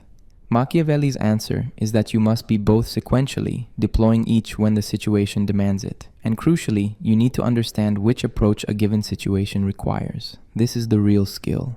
Not being good at force or good at deception individually, but knowing which to use when. This requires a kind of political intelligence that goes beyond mere technical skill. You need to be able to read situations accurately, to understand when an opponent is bluffing and when they're serious, to recognize when force will work and when it will backfire, to see traps before you walk into them. Machiavelli thought most rulers failed at this. They had one approach they were comfortable with and they applied it to every situation. The naturally forceful ruler tries to solve every problem with strength, even when cunning would work better. The naturally clever ruler tries to manipulate his way through every challenge, even when force is required. This inflexibility is fatal because political opponents learn your patterns. If they know you'll always choose force, they can prepare for it. If they know you'll always try deception, they can counter it. The truly dangerous ruler is the one who's unpredictable, who might respond to the same type of situation with either force or cunning, depending on circumstances. There's also a question about how these approaches relate to the distinction between appearing virtuous and being virtuous that we discussed earlier. Force is generally visible. When you use military power or political coercion, people see it. Deception by its nature must be hidden. If people know you're deceiving them, the deception fails. This means force requires managing your reputation differently than deception. When you use force, you want people to see it, so it creates deterrence for the future. When you use deception, you want to maintain your reputation for honesty, so future deceptions will work. Machiavelli suggests that good rulers oscillate between these modes in a way that keeps opponents uncertain. Sometimes you're straightforward and your word is good. Sometimes you're deceptive and your word means nothing. The uncertainty about which version they're facing makes you harder to counter. But this creates a problem. If you're sometimes deceptive, won't people always assume you're deceiving them? Won't your reputation for honesty collapse once people understand you're willing to lie when it serves you? Machiavelli's answer seems to be that you need to be good enough at deception that people don't know when you're lying. You need to maintain the appearance of honesty even while sometimes being dishonest. This is where the fox's cunning comes in, being able to lie convincingly enough that your credibility survives. This is morally disturbing, obviously. Machiavelli is describing a kind of systematic duplicity that seems to corrupt all political communication. If leaders are sometimes honest and sometimes dishonest, and good at hiding which is which, how can political discourse function? How can anyone trust anyone? But Machiavelli would say this is simply how politics works in practice. Leaders who are always honest are exploited by leaders who sometimes lie. Leaders who are always dishonest become ineffective because no one believes them. The successful leader maintains enough credibility to make deception work when needed, while also maintaining enough force to make strength work when needed. The lion and the fox, then, represent the two foundations of political power that can't be reduced to each other. You can't replace force with cleverness entirely. Sometimes you just need to be stronger than your opponent. And you can't replace cleverness with force entirely. Sometimes you need to outthink rather than overpower. The art of political leadership, in Machiavelli's analysis, is knowing which approach to use when and being capable of deploying both effectively. This is harder than it sounds because it requires a kind of flexibility and situational awareness that's rare. Most people, Machiavelli thinks, are temperamentally suited to one approach or the other. The naturally bold person becomes the lion. They solve problems through strength and direct action. The naturally clever person becomes the fox. They solve problems through cunning and misdirection. But the truly dangerous political actor is the one who can be both, who can switch between modes as the situation requires. This is one reason why Machiavelli thought political success often depended on fortune. If your nature happens to match what the times require, if you're naturally bold and the times require boldness, or naturally cunning and the times require cunning, you'll succeed. But if there's a mismatch, if your nature pulls you toward one approach when circumstances demand the other, you'll fail even if you understand intellectually what's needed. Can you train yourself to be both lion and fox? Machiavelli seems skeptical. He thinks people are largely locked into their natural temperaments. But he also thinks that understanding the distinction might help you recognize when you need to act against your natural inclinations, when you need to force yourself to use strength instead of cleverness or cleverness instead of strength. The question he leaves us with is whether effective political leadership is even possible without this kind of flexibility, without the willingness to be both forceful and deceptive as circumstances demand, and whether anyone who achieves this flexibility can avoid becoming the kind of cynical manipulator that both uses and despises everyone around them. In his Genealogy of Morals, Nietzsche introduces a concept that would become central to his understanding of slave morality: ressentiment. This is a French word that doesn't translate perfectly into English, but it means something like resentment with an extra psychological twist, a festering, inward-directed hatred born from powerlessness. Here's how ressentiment works. You're weak, dominated, powerless. You suffer.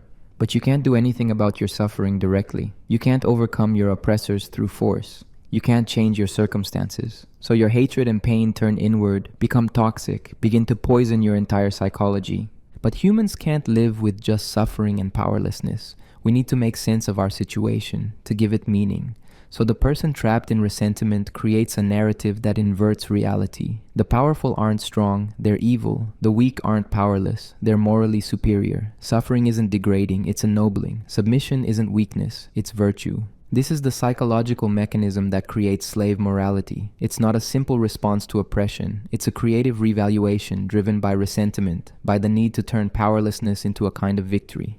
Think about what a brilliant psychological move this is. You're being dominated, humiliated, made to suffer. You can't fight back effectively, but you can redefine the whole situation so that actually you're winning.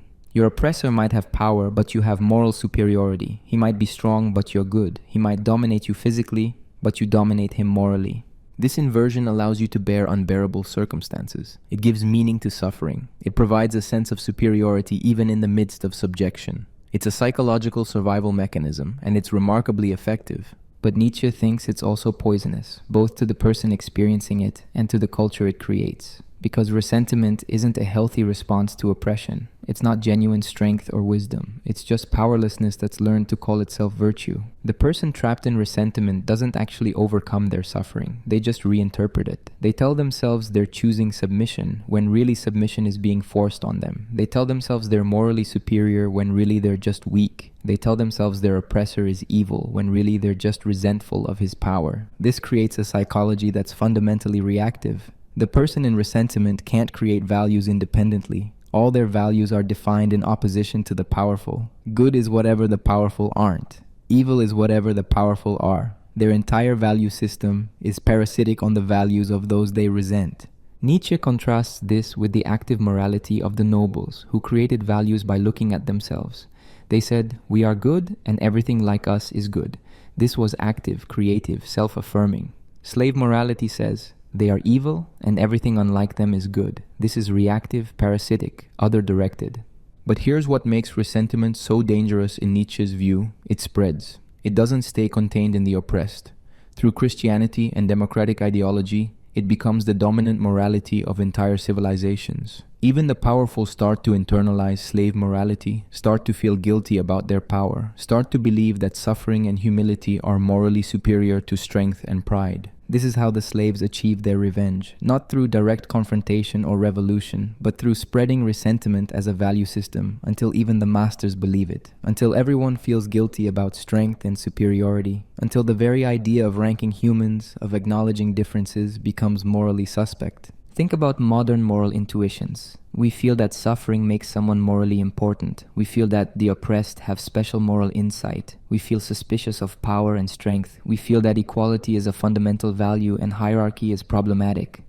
All of this, Nietzsche would say, is residual slave morality, residual resentment. The genius of resentment is that it hides its origins. It doesn't present itself as the psychology of the powerless. It presents itself as universal moral truth, as insight into how everyone should live, as values that are objectively correct regardless of power relations. But Nietzsche wants us to see through this disguise. He wants us to recognize that these values emerged from a very specific psychological place, from powerlessness turned into festering resentment, and then into a complete revaluation of values. And once you see the origins, you can't quite take the values at face value anymore. This doesn't mean resentment is always unjustified. If you're actually being oppressed, actually suffering unjustly, feeling resentment is a natural response. The problem is when resentment becomes your entire psychology, when it prevents you from ever moving beyond reaction to creation. The person trapped in resentment never escapes their oppressor psychologically, even if they escape physically. Their entire value system remains defined by opposition. They spend their lives justifying their powerlessness rather than overcoming it. They nurse their grievances rather than transcending them. Nietzsche thought this was profoundly unhealthy, both individually and culturally.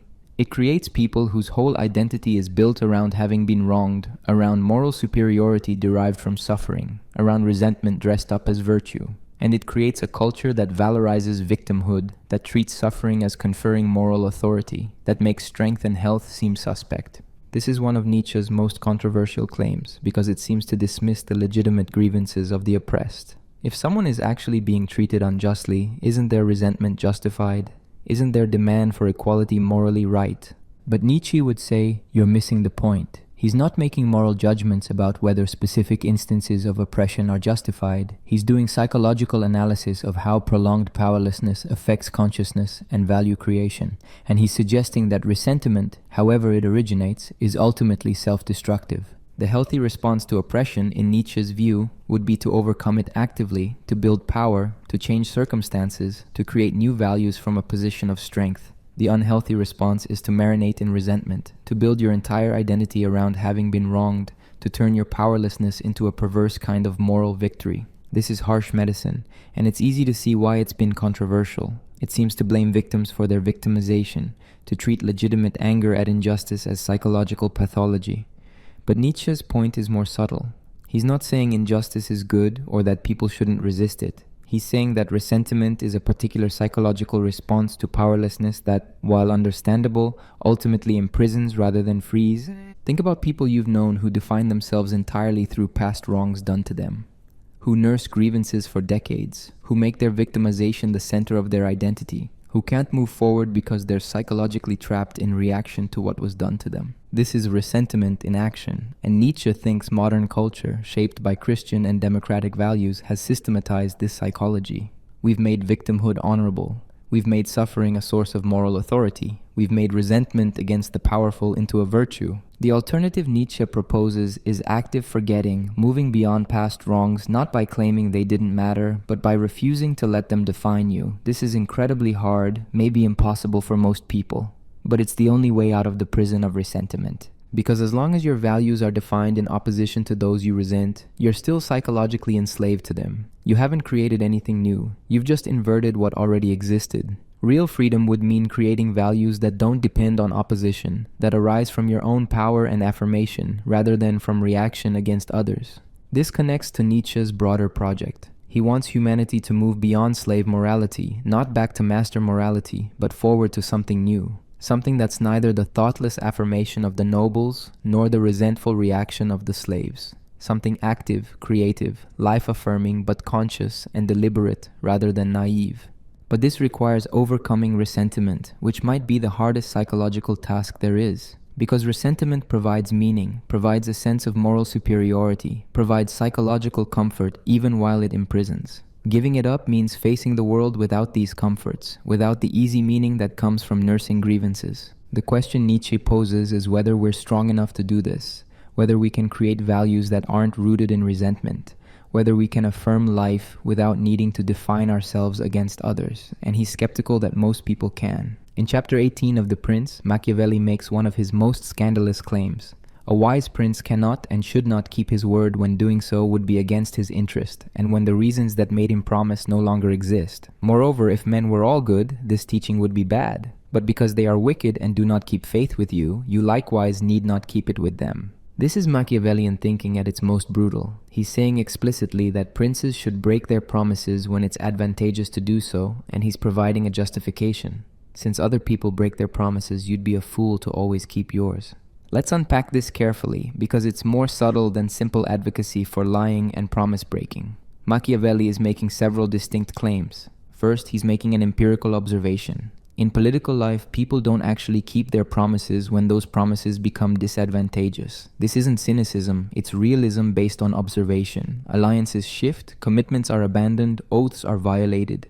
This is how politics actually works, regardless of what moral theory says should happen. Second, he's making a strategic claim. If you're the only person keeping promises in a world where others break them, you'll be exploited. Your virtue becomes your vulnerability. Your enemies will use your commitment to honesty against you, making promises they don't intend to keep to manipulate you into disadvantageous positions. Third, he's making a conditional argument. If all people were good, keeping your promises would be good advice. But given that people aren't all good, given that they'll exploit your honesty, rigid promise-keeping is naive and dangerous. Notice the structure. Machiavelli isn't saying promises don't matter or that you should always break them. He's saying promises are strategic tools that should be kept or broken based on circumstances.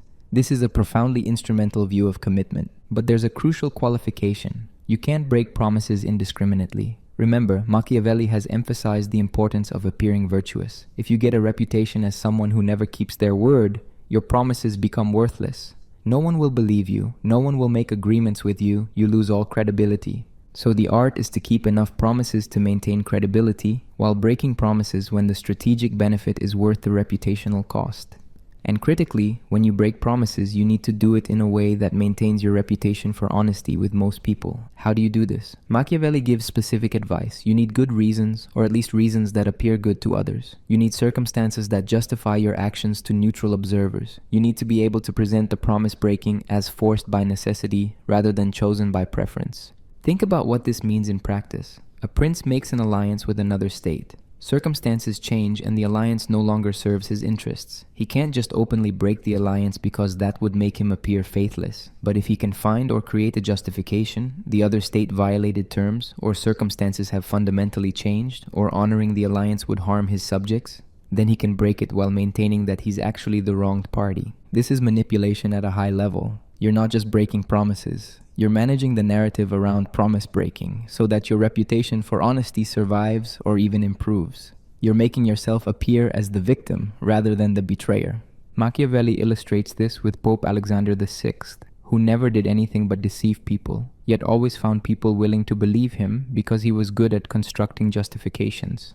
Alexander would swear solemn oaths and then find reasons why circumstances had changed and the oaths no longer applied. And people believed him, or at least enough people believed him that he maintained political effectiveness.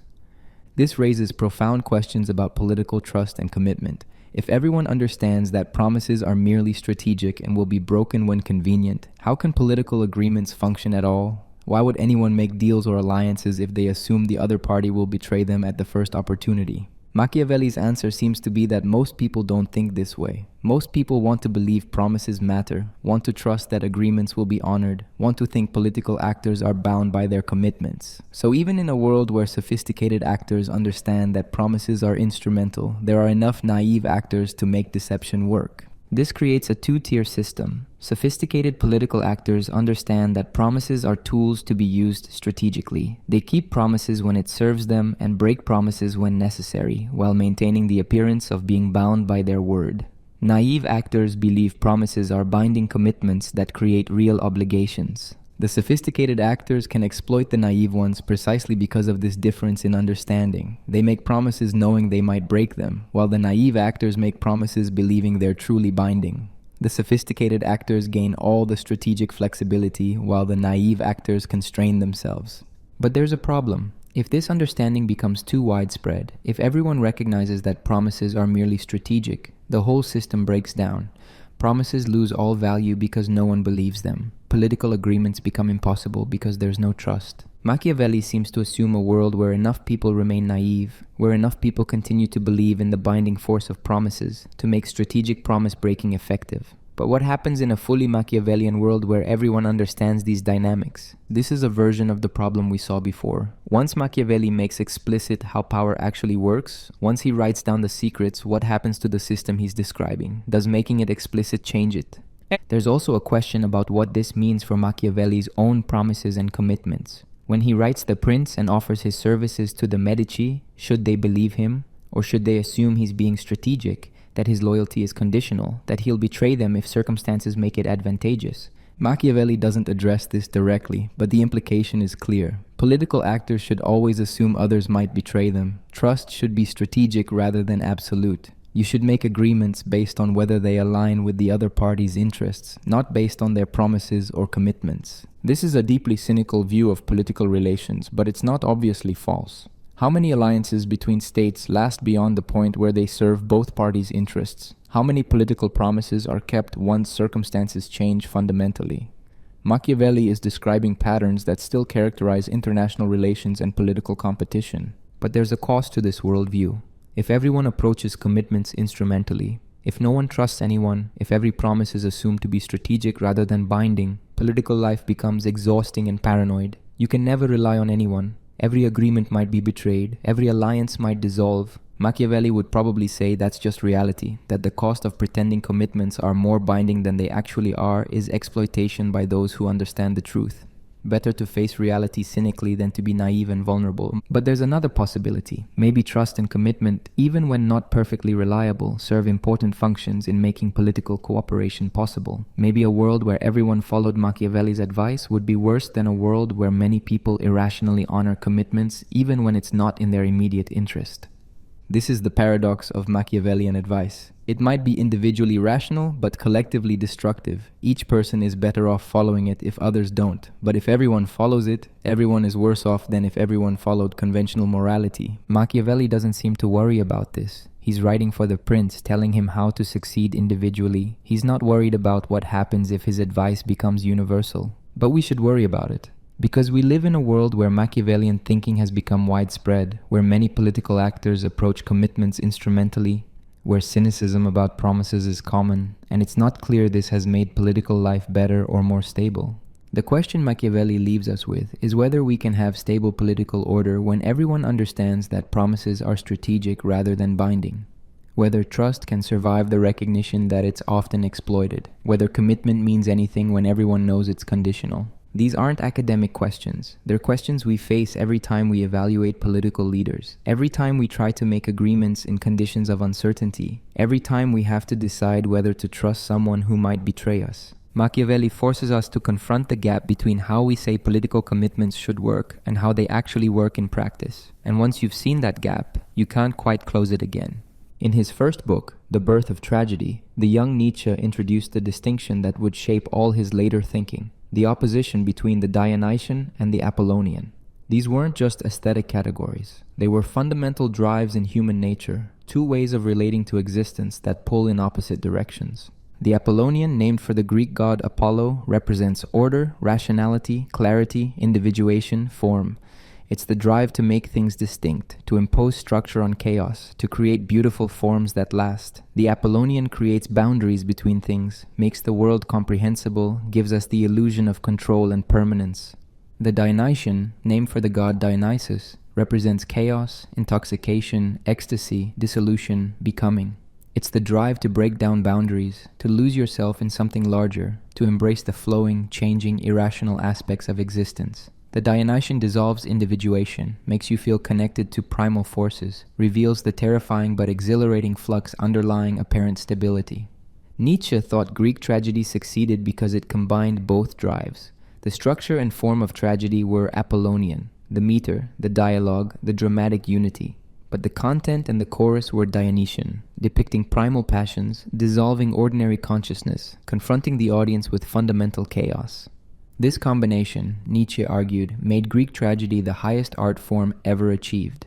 It acknowledged both the order we impose on existence and the chaos underlying that order. It gave form to formlessness. It looked directly at the horror of existence while making it beautiful. But then something happened. Socrates and rationalism killed tragedy. They insisted that everything should be Apollonian, that reason could grasp reality completely, that chaos should be eliminated rather than embraced. This was the beginning of what Nietzsche saw as Western civilization's great mistake, the attempt to make existence entirely Apollonian, to deny the Dionysian completely. Christianity continued this mistake in a different form. It created an entirely Apollonian heaven, perfectly ordered and stable, in opposition to earthly chaos. It treated the Dionysian aspects of human nature, passion, intoxication, bodily drives, as sinful and demonic. It tried to impose complete order on existence through moral law. Modern science and rationalism do the same thing. They assume reality is fundamentally orderly and comprehensible. They treat chaos as merely apparent, something that will disappear with better understanding. They want to make everything Apollonian, to eliminate the Dionysian entirely. But Nietzsche thought this was both impossible and unhealthy. You can't eliminate the Dionysian because it's fundamental to existence itself. Reality is fundamentally chaotic, changing, irrational. The Apollonian order we impose is always temporary, always an illusion covering an abyss. And trying to be purely Apollonian makes people sick. Repressing the Dionysian doesn't eliminate it, it just forces it underground where it becomes toxic. People become rigid, cut off from their passions, unable to embrace life's chaotic and irrational dimensions. The healthy approach, Nietzsche suggests, is to acknowledge both drives and let them interact. You need the Apollonian to create form, to build culture, to make life bearable. But you also need the Dionysian to stay connected to the primal sources of energy and creativity, to embrace change and chaos, to avoid rigid sterility. Think about what this means psychologically. The Apollonian part of you wants everything ordered and controlled. It wants clear boundaries between yourself and others, wants to understand everything rationally, wants stability and permanence. This is comfortable and necessary, but it's also limited. The Dionysian part of you wants to break down those boundaries. It wants to lose yourself in music, in passion, in moments where ordinary consciousness dissolves. It wants to embrace the irrational and chaotic aspects of existence. This is scary and potentially dangerous, but it's also energizing and creative. Most people suppress the Dionysian almost completely. They live entirely Apollonian lives, ordered, rational, controlled, boundaried. They're terrified of anything that might dissolve their carefully constructed identities and structures. They avoid intoxication, avoid passion, avoid anything that might threaten their sense of control. Nietzsche thinks this makes them less alive. They're cut off from the sources of energy and creativity. They're trapped in rigid patterns. They can't embrace the flowing, changing character of existence. They're trying to be stones in a river, resisting the current rather than moving with it. But pure Dionysian existence is also impossible. If you completely dissolve all boundaries, if you live entirely in chaos and flux, you can't create anything lasting. You can't build culture or make art. You just dissolve into undifferentiated primal energy. The goal then is synthesis. Not choosing between Apollo and Dionysus, but bringing them together, creating beautiful forms that acknowledge chaos, imposing order while remaining aware of its provisional character, living in a way that's both structured and flowing, both rational and passionate. This is what Nietzsche thought the Greeks achieved in their peak and what modern civilization has lost. We've become too Apollonian, too committed to pure rationality and order, too frightened of the Dionysian dimensions of existence. Recovering a healthier relation to the Dionysian doesn't mean abandoning reason or structure. It means acknowledging their limits. It means being willing to periodically dissolve the boundaries you've created to let yourself experience chaos and intoxication, to reconnect with the primal sources of energy that pure rationality cuts you off from. This is why Nietzsche valued music so highly. Music, especially the music of Wagner that he was obsessed with in his early period, is fundamentally Dionysian.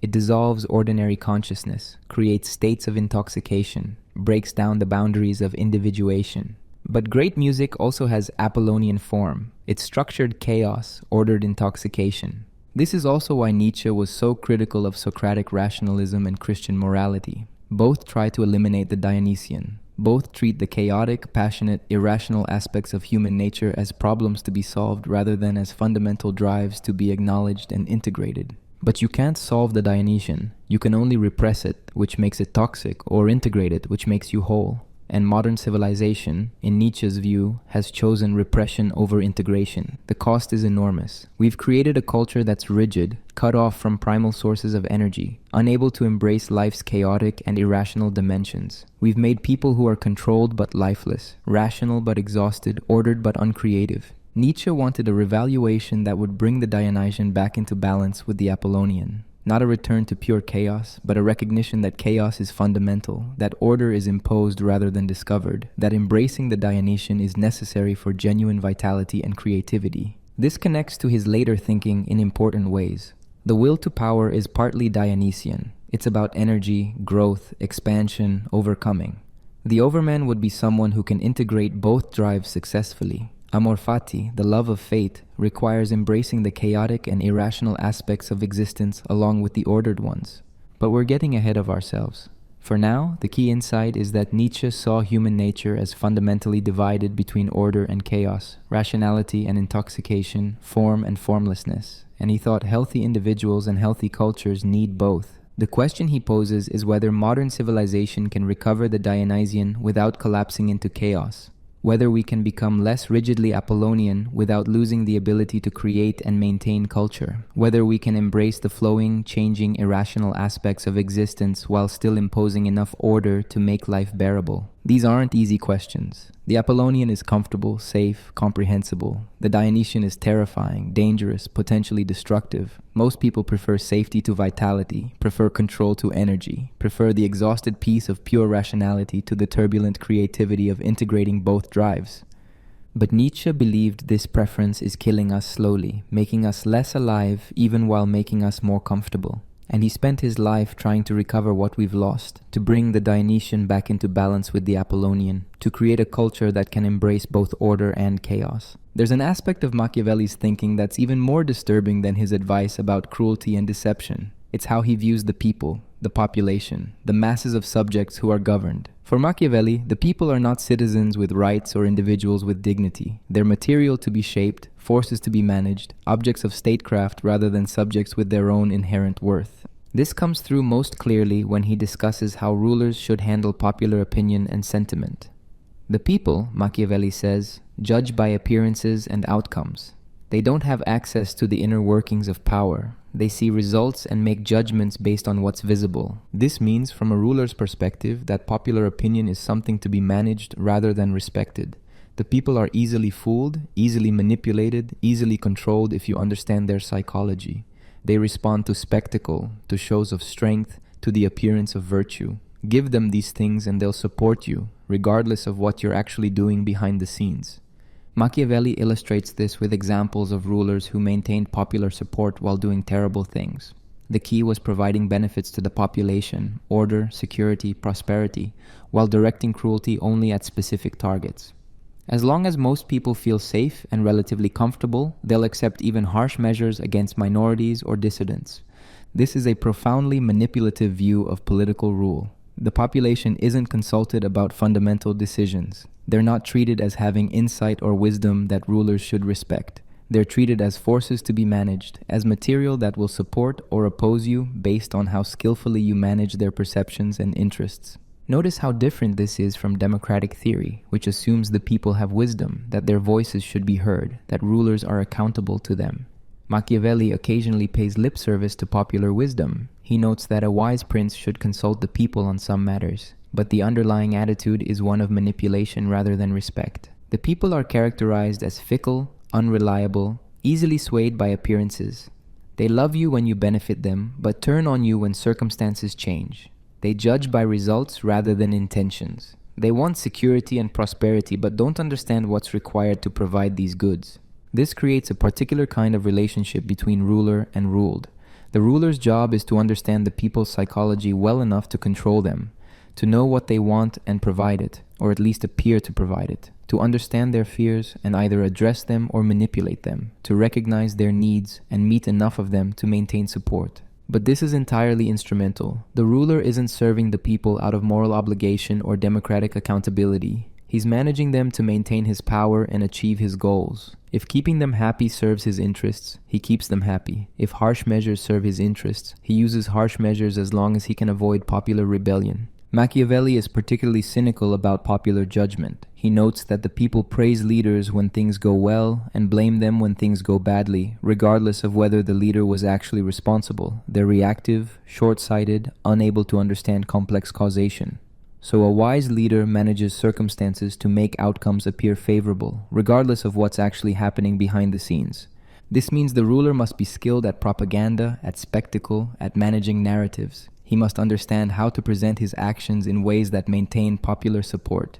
He must know when to be visible and when to be hidden, when to claim credit and when to deflect blame. Think about what this implies for political life. If the ruler views the people as material to be shaped, as forces to be managed, then political life becomes a kind of elaborate theater. The ruler performs virtue, performs concern for the common good, performs accountability to popular will. But these are performances designed to maintain power, not genuine expressions of democratic values. The people, in turn, are the audience for this theater. They judge the performance, they respond emotionally, they provide or withdraw support, but they're not really governing. They're being governed through mechanisms they don't fully understand by rulers who view them as objects of manipulation. Machiavelli would probably say this is just realistic. Most people don't have the knowledge or perspective to make good political decisions. They're absorbed in their private lives. They lack information about complex political situations. They're swayed by emotion and short-term thinking.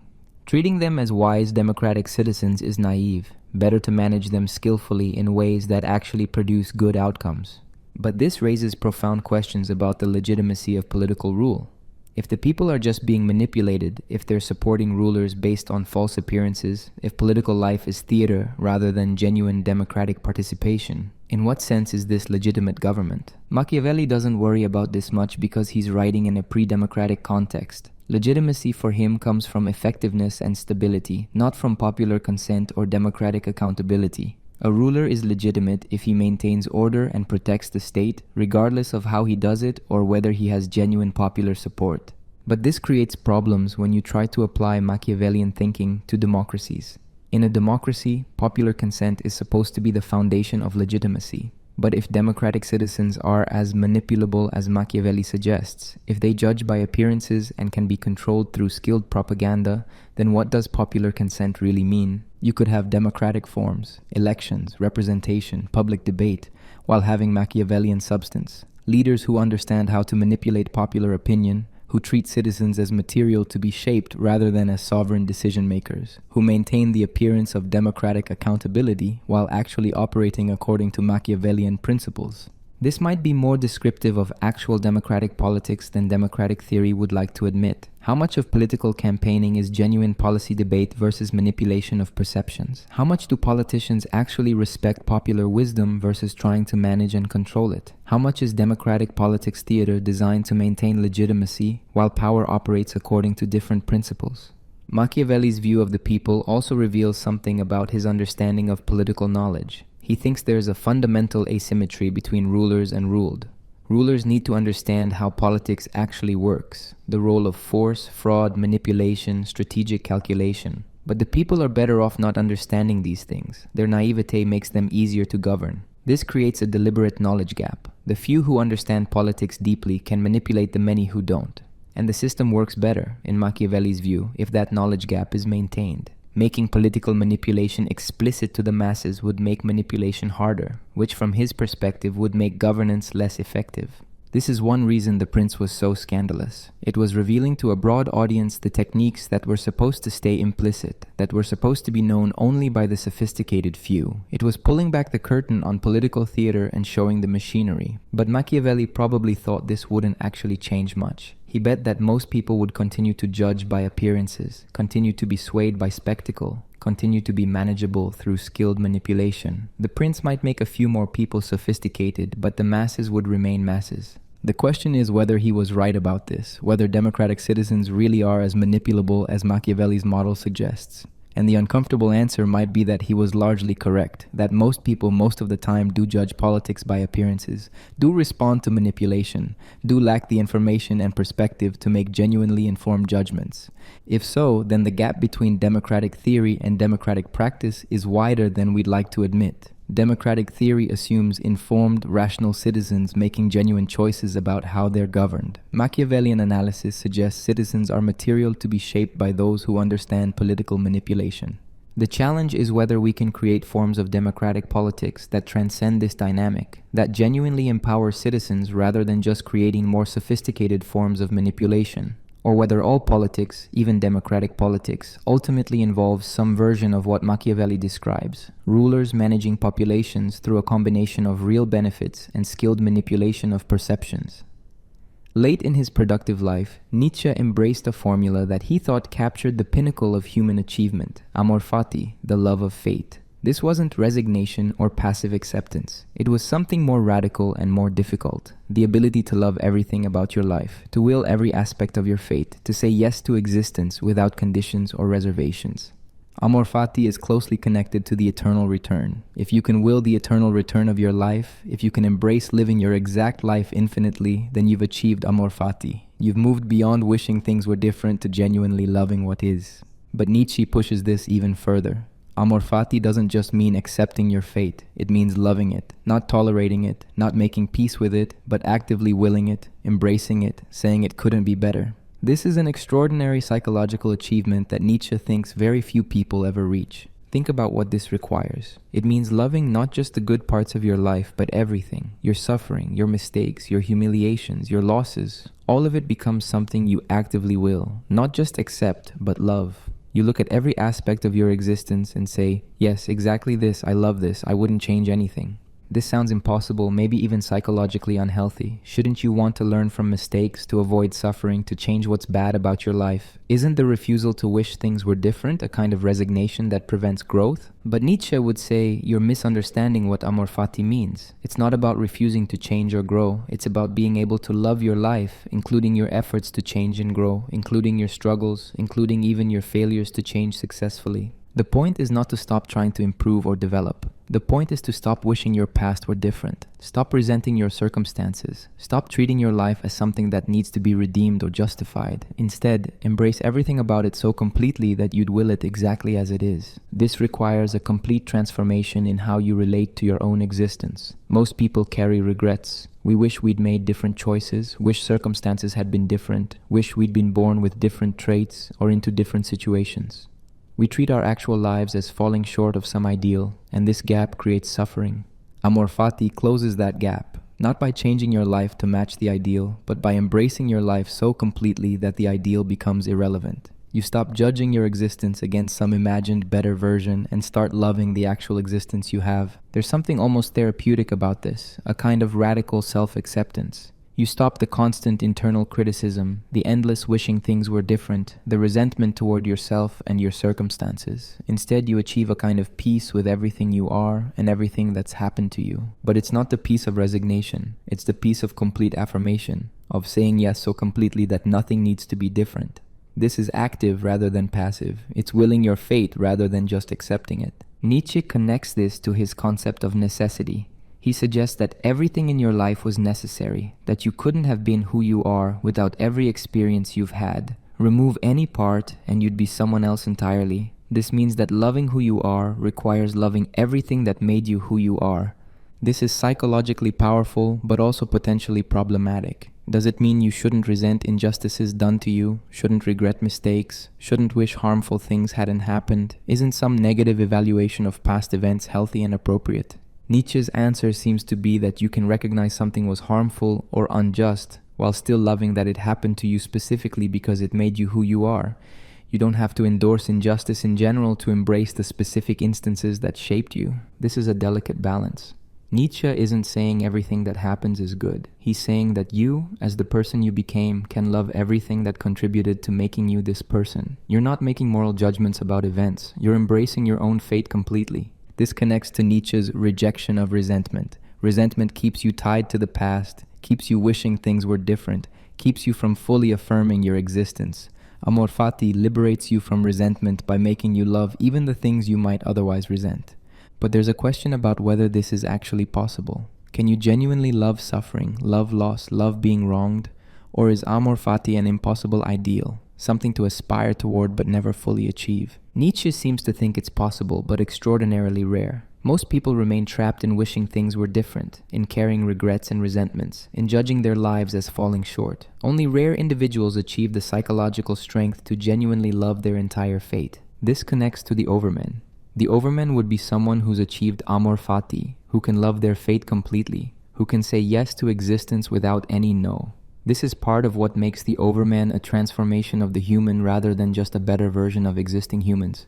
Think about what Amor Fati would mean for how you live now. If you're genuinely moving toward loving your fate, toward being able to will the eternal return, what does that change about your decisions and actions? It might make you more willing to take risks because you're not afraid of regretting the outcome. If you can love even your mistakes and failures, if you can embrace whatever happens, then fear of regret becomes irrelevant. You're liberated to act more boldly. It might make you more present because you're not constantly wishing you were somewhere else or someone else. If you love your fate, you're fully here, fully inhabiting your actual existence rather than fantasizing about alternatives. It might make you more responsible because you're not blaming circumstances or other people for your situation. If you love your fate, you take full ownership of everything you are and everything that's happened to you, even things that weren't your choice. This is liberating but also demanding. It requires tremendous psychological strength to genuinely love your fate, to stop wishing things were different, to embrace everything about your existence. Most people can't sustain this. We slip back into regret, into resentment, into wishing we were different or circumstances were different.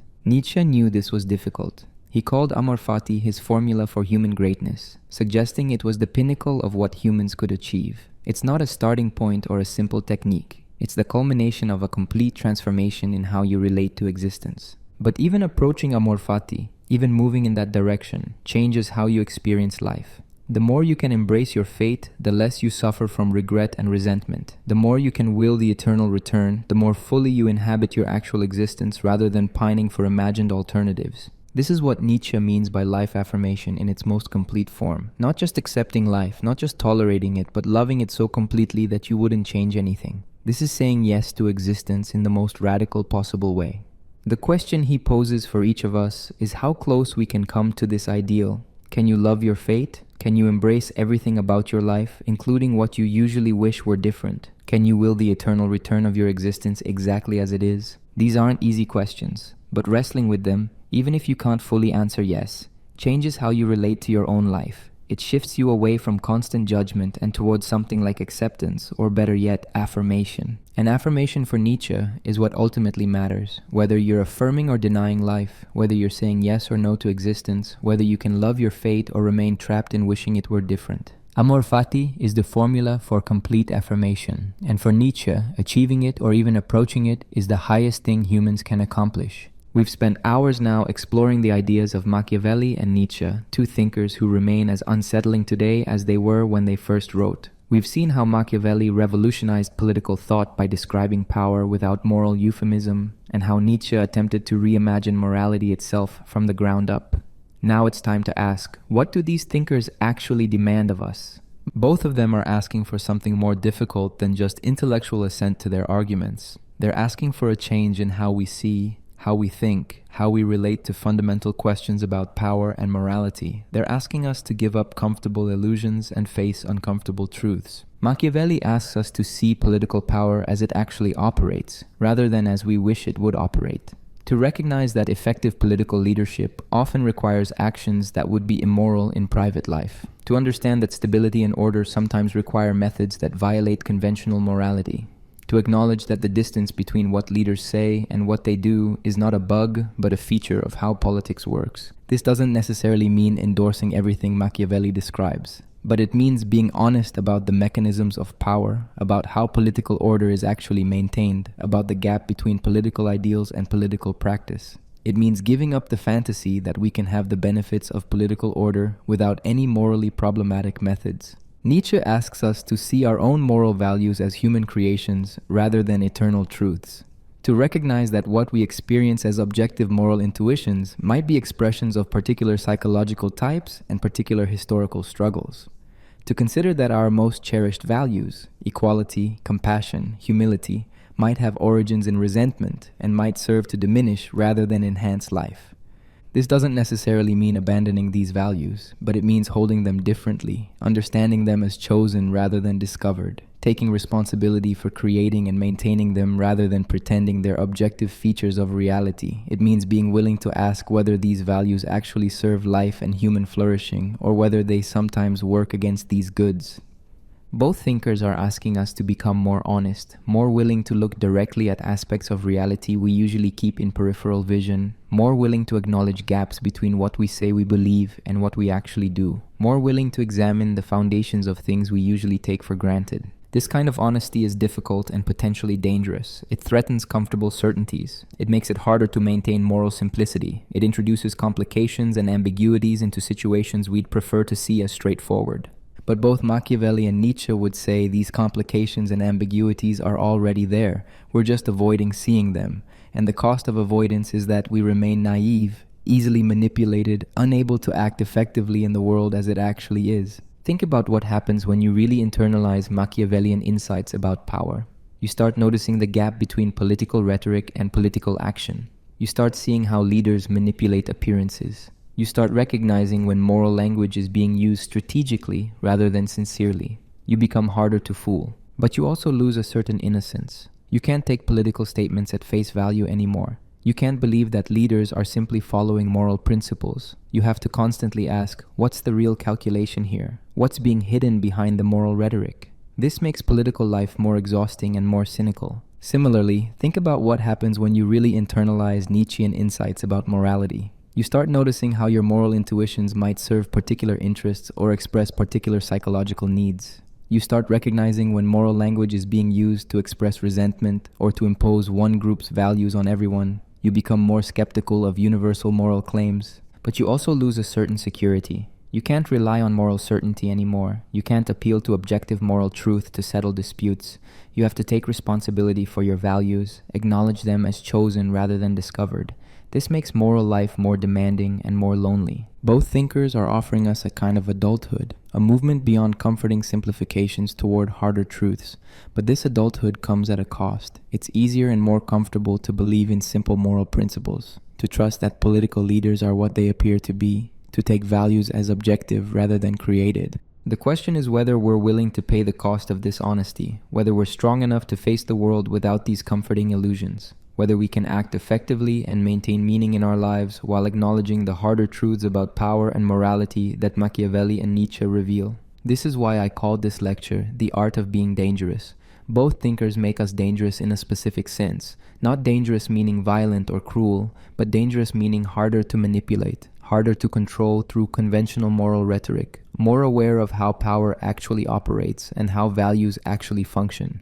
Someone who understands Machiavelli can't be easily fooled by political theater. They see through the performance to the calculation underneath. Someone who understands Nietzsche can't be easily controlled through moral guilt. They recognize when morality is being weaponized to serve particular interests. But this danger cuts both ways. The knowledge these thinkers offer can be used for good or ill. You can use Machiavellian insights to become a more effective manipulator or to better recognize and resist manipulation. You can use Nietzschean insights to justify your own will to power or to honestly examine whether your values serve life and flourishing. Both thinkers have been misused, conscripted into ideologies they would have rejected, turned into justifications for things they never advocated. This is partly because they offer powerful tools for analysis without always providing clear guidance about how to use those tools ethically. Machiavelli describes how power works but doesn't give a clear framework for when using that power is justified. Nietzsche critiques existing morality but doesn't provide a complete new morality to replace it. Both leave us with tools and questions rather than finished systems and answers. This might be deliberate. Both thinkers seem to believe that the most important insights can't be transmitted as simple rules or principles. They have to be discovered through wrestling with hard questions, through developing the ability to see what you couldn't see before. Reading Machiavelli seriously is a kind of training in political vision. You learn to notice patterns you missed before, to recognize dynamics of power that were previously invisible. But this training doesn't tell you what to do with what you see, it just makes you see more clearly. Reading Nietzsche seriously is a kind of training in moral vision. You learn to question values you took for granted, to examine the psychological origins of moral feelings, to recognize that morality is human rather than divine. But this training doesn't give you a new morality, it just makes you unable to hold the old morality in the same way. So what are we left with after all these hours? With questions more than answers, with complications rather than simplicities, with the ability to see more but perhaps less certainty about what to do with what we see. We're left with Machiavelli's question: how should we act politically in a world where others don't follow moral constraints? How do we balance effectiveness and virtue when they conflict? How do we maintain stability and order when doing so requires problematic methods? We're left with Nietzsche's question: what values should we create in the wake of the death of God? How do we avoid nihilism without retreating into comfortable illusions? How do we affirm life completely without falling into either naive celebration or sophisticated resentment? These are the questions that make Machiavelli and Nietzsche still relevant, still dangerous, still worth wrestling with. Not because they provide easy answers, but because they ask hard questions that we need to face if we're going to be honest about politics and morality. The art of being dangerous, in the sense I mean it, is the art of being willing to face these questions honestly, being willing to see how power actually works even when it's ugly, being willing to examine the origins and functions of your values even when it's destabilizing, being willing to give up comforting simplifications even when they make life easier. This isn't a skill everyone needs or wants. Most people are better off with simpler frameworks, with clearer certainties, with less uncomfortable awareness, and that's fine. The world needs people who can act with moral confidence, who can trust their intuitions, who aren't paralyzed by excessive self-examination. But for those who can't help but ask the harder questions, who can't maintain comfortable illusions once they've been exposed, who need to understand how things actually work rather than how they're supposed to work. For these people, Machiavelli and Nietzsche remain essential guides. They don't make the questions easier, they make them harder. They don't provide comfort, they provide clarity of a harsh and demanding kind. They don't tell you what to think, they teach you how to see. And once you've learned to see what they show you, you can't quite unsee it. The gap between political rhetoric and political reality remains visible. The human origins of moral values remain apparent. The complications and ambiguities remain present even when you wish they'd go away. This is the dangerous wisdom they offer, the ability to see clearly paired with the loss of comfortable certainty, the capacity to understand how power and morality actually work, paired with the burden of that understanding. Whether this wisdom makes us better or just more troubled is a question I can't definitively answer. Perhaps both. Perhaps it depends on what we do with it, how we integrate it into our lives, whether we use it to act more effectively or just to be more cynical. But this much is clear. Machiavelli and Nietzsche force us to confront aspects of reality that we'd often rather ignore. They make us question things we'd prefer to take for granted. They complicate situations we'd like to keep simple. And in doing so, they make us more dangerous. To ourselves, to our own comfortable illusions, to anyone who would try to manipulate us through conventional moral rhetoric or political theater. They give us tools for seeing through performances to the reality underneath. What we do with these tools, how we use this dangerous wisdom, remains up to each of us. But we can't claim ignorance anymore. We can't pretend we don't know how power works or where values come from. We've spent these hours looking directly at what Machiavelli and Nietzsche saw. And now we have to decide how to live with what we've seen.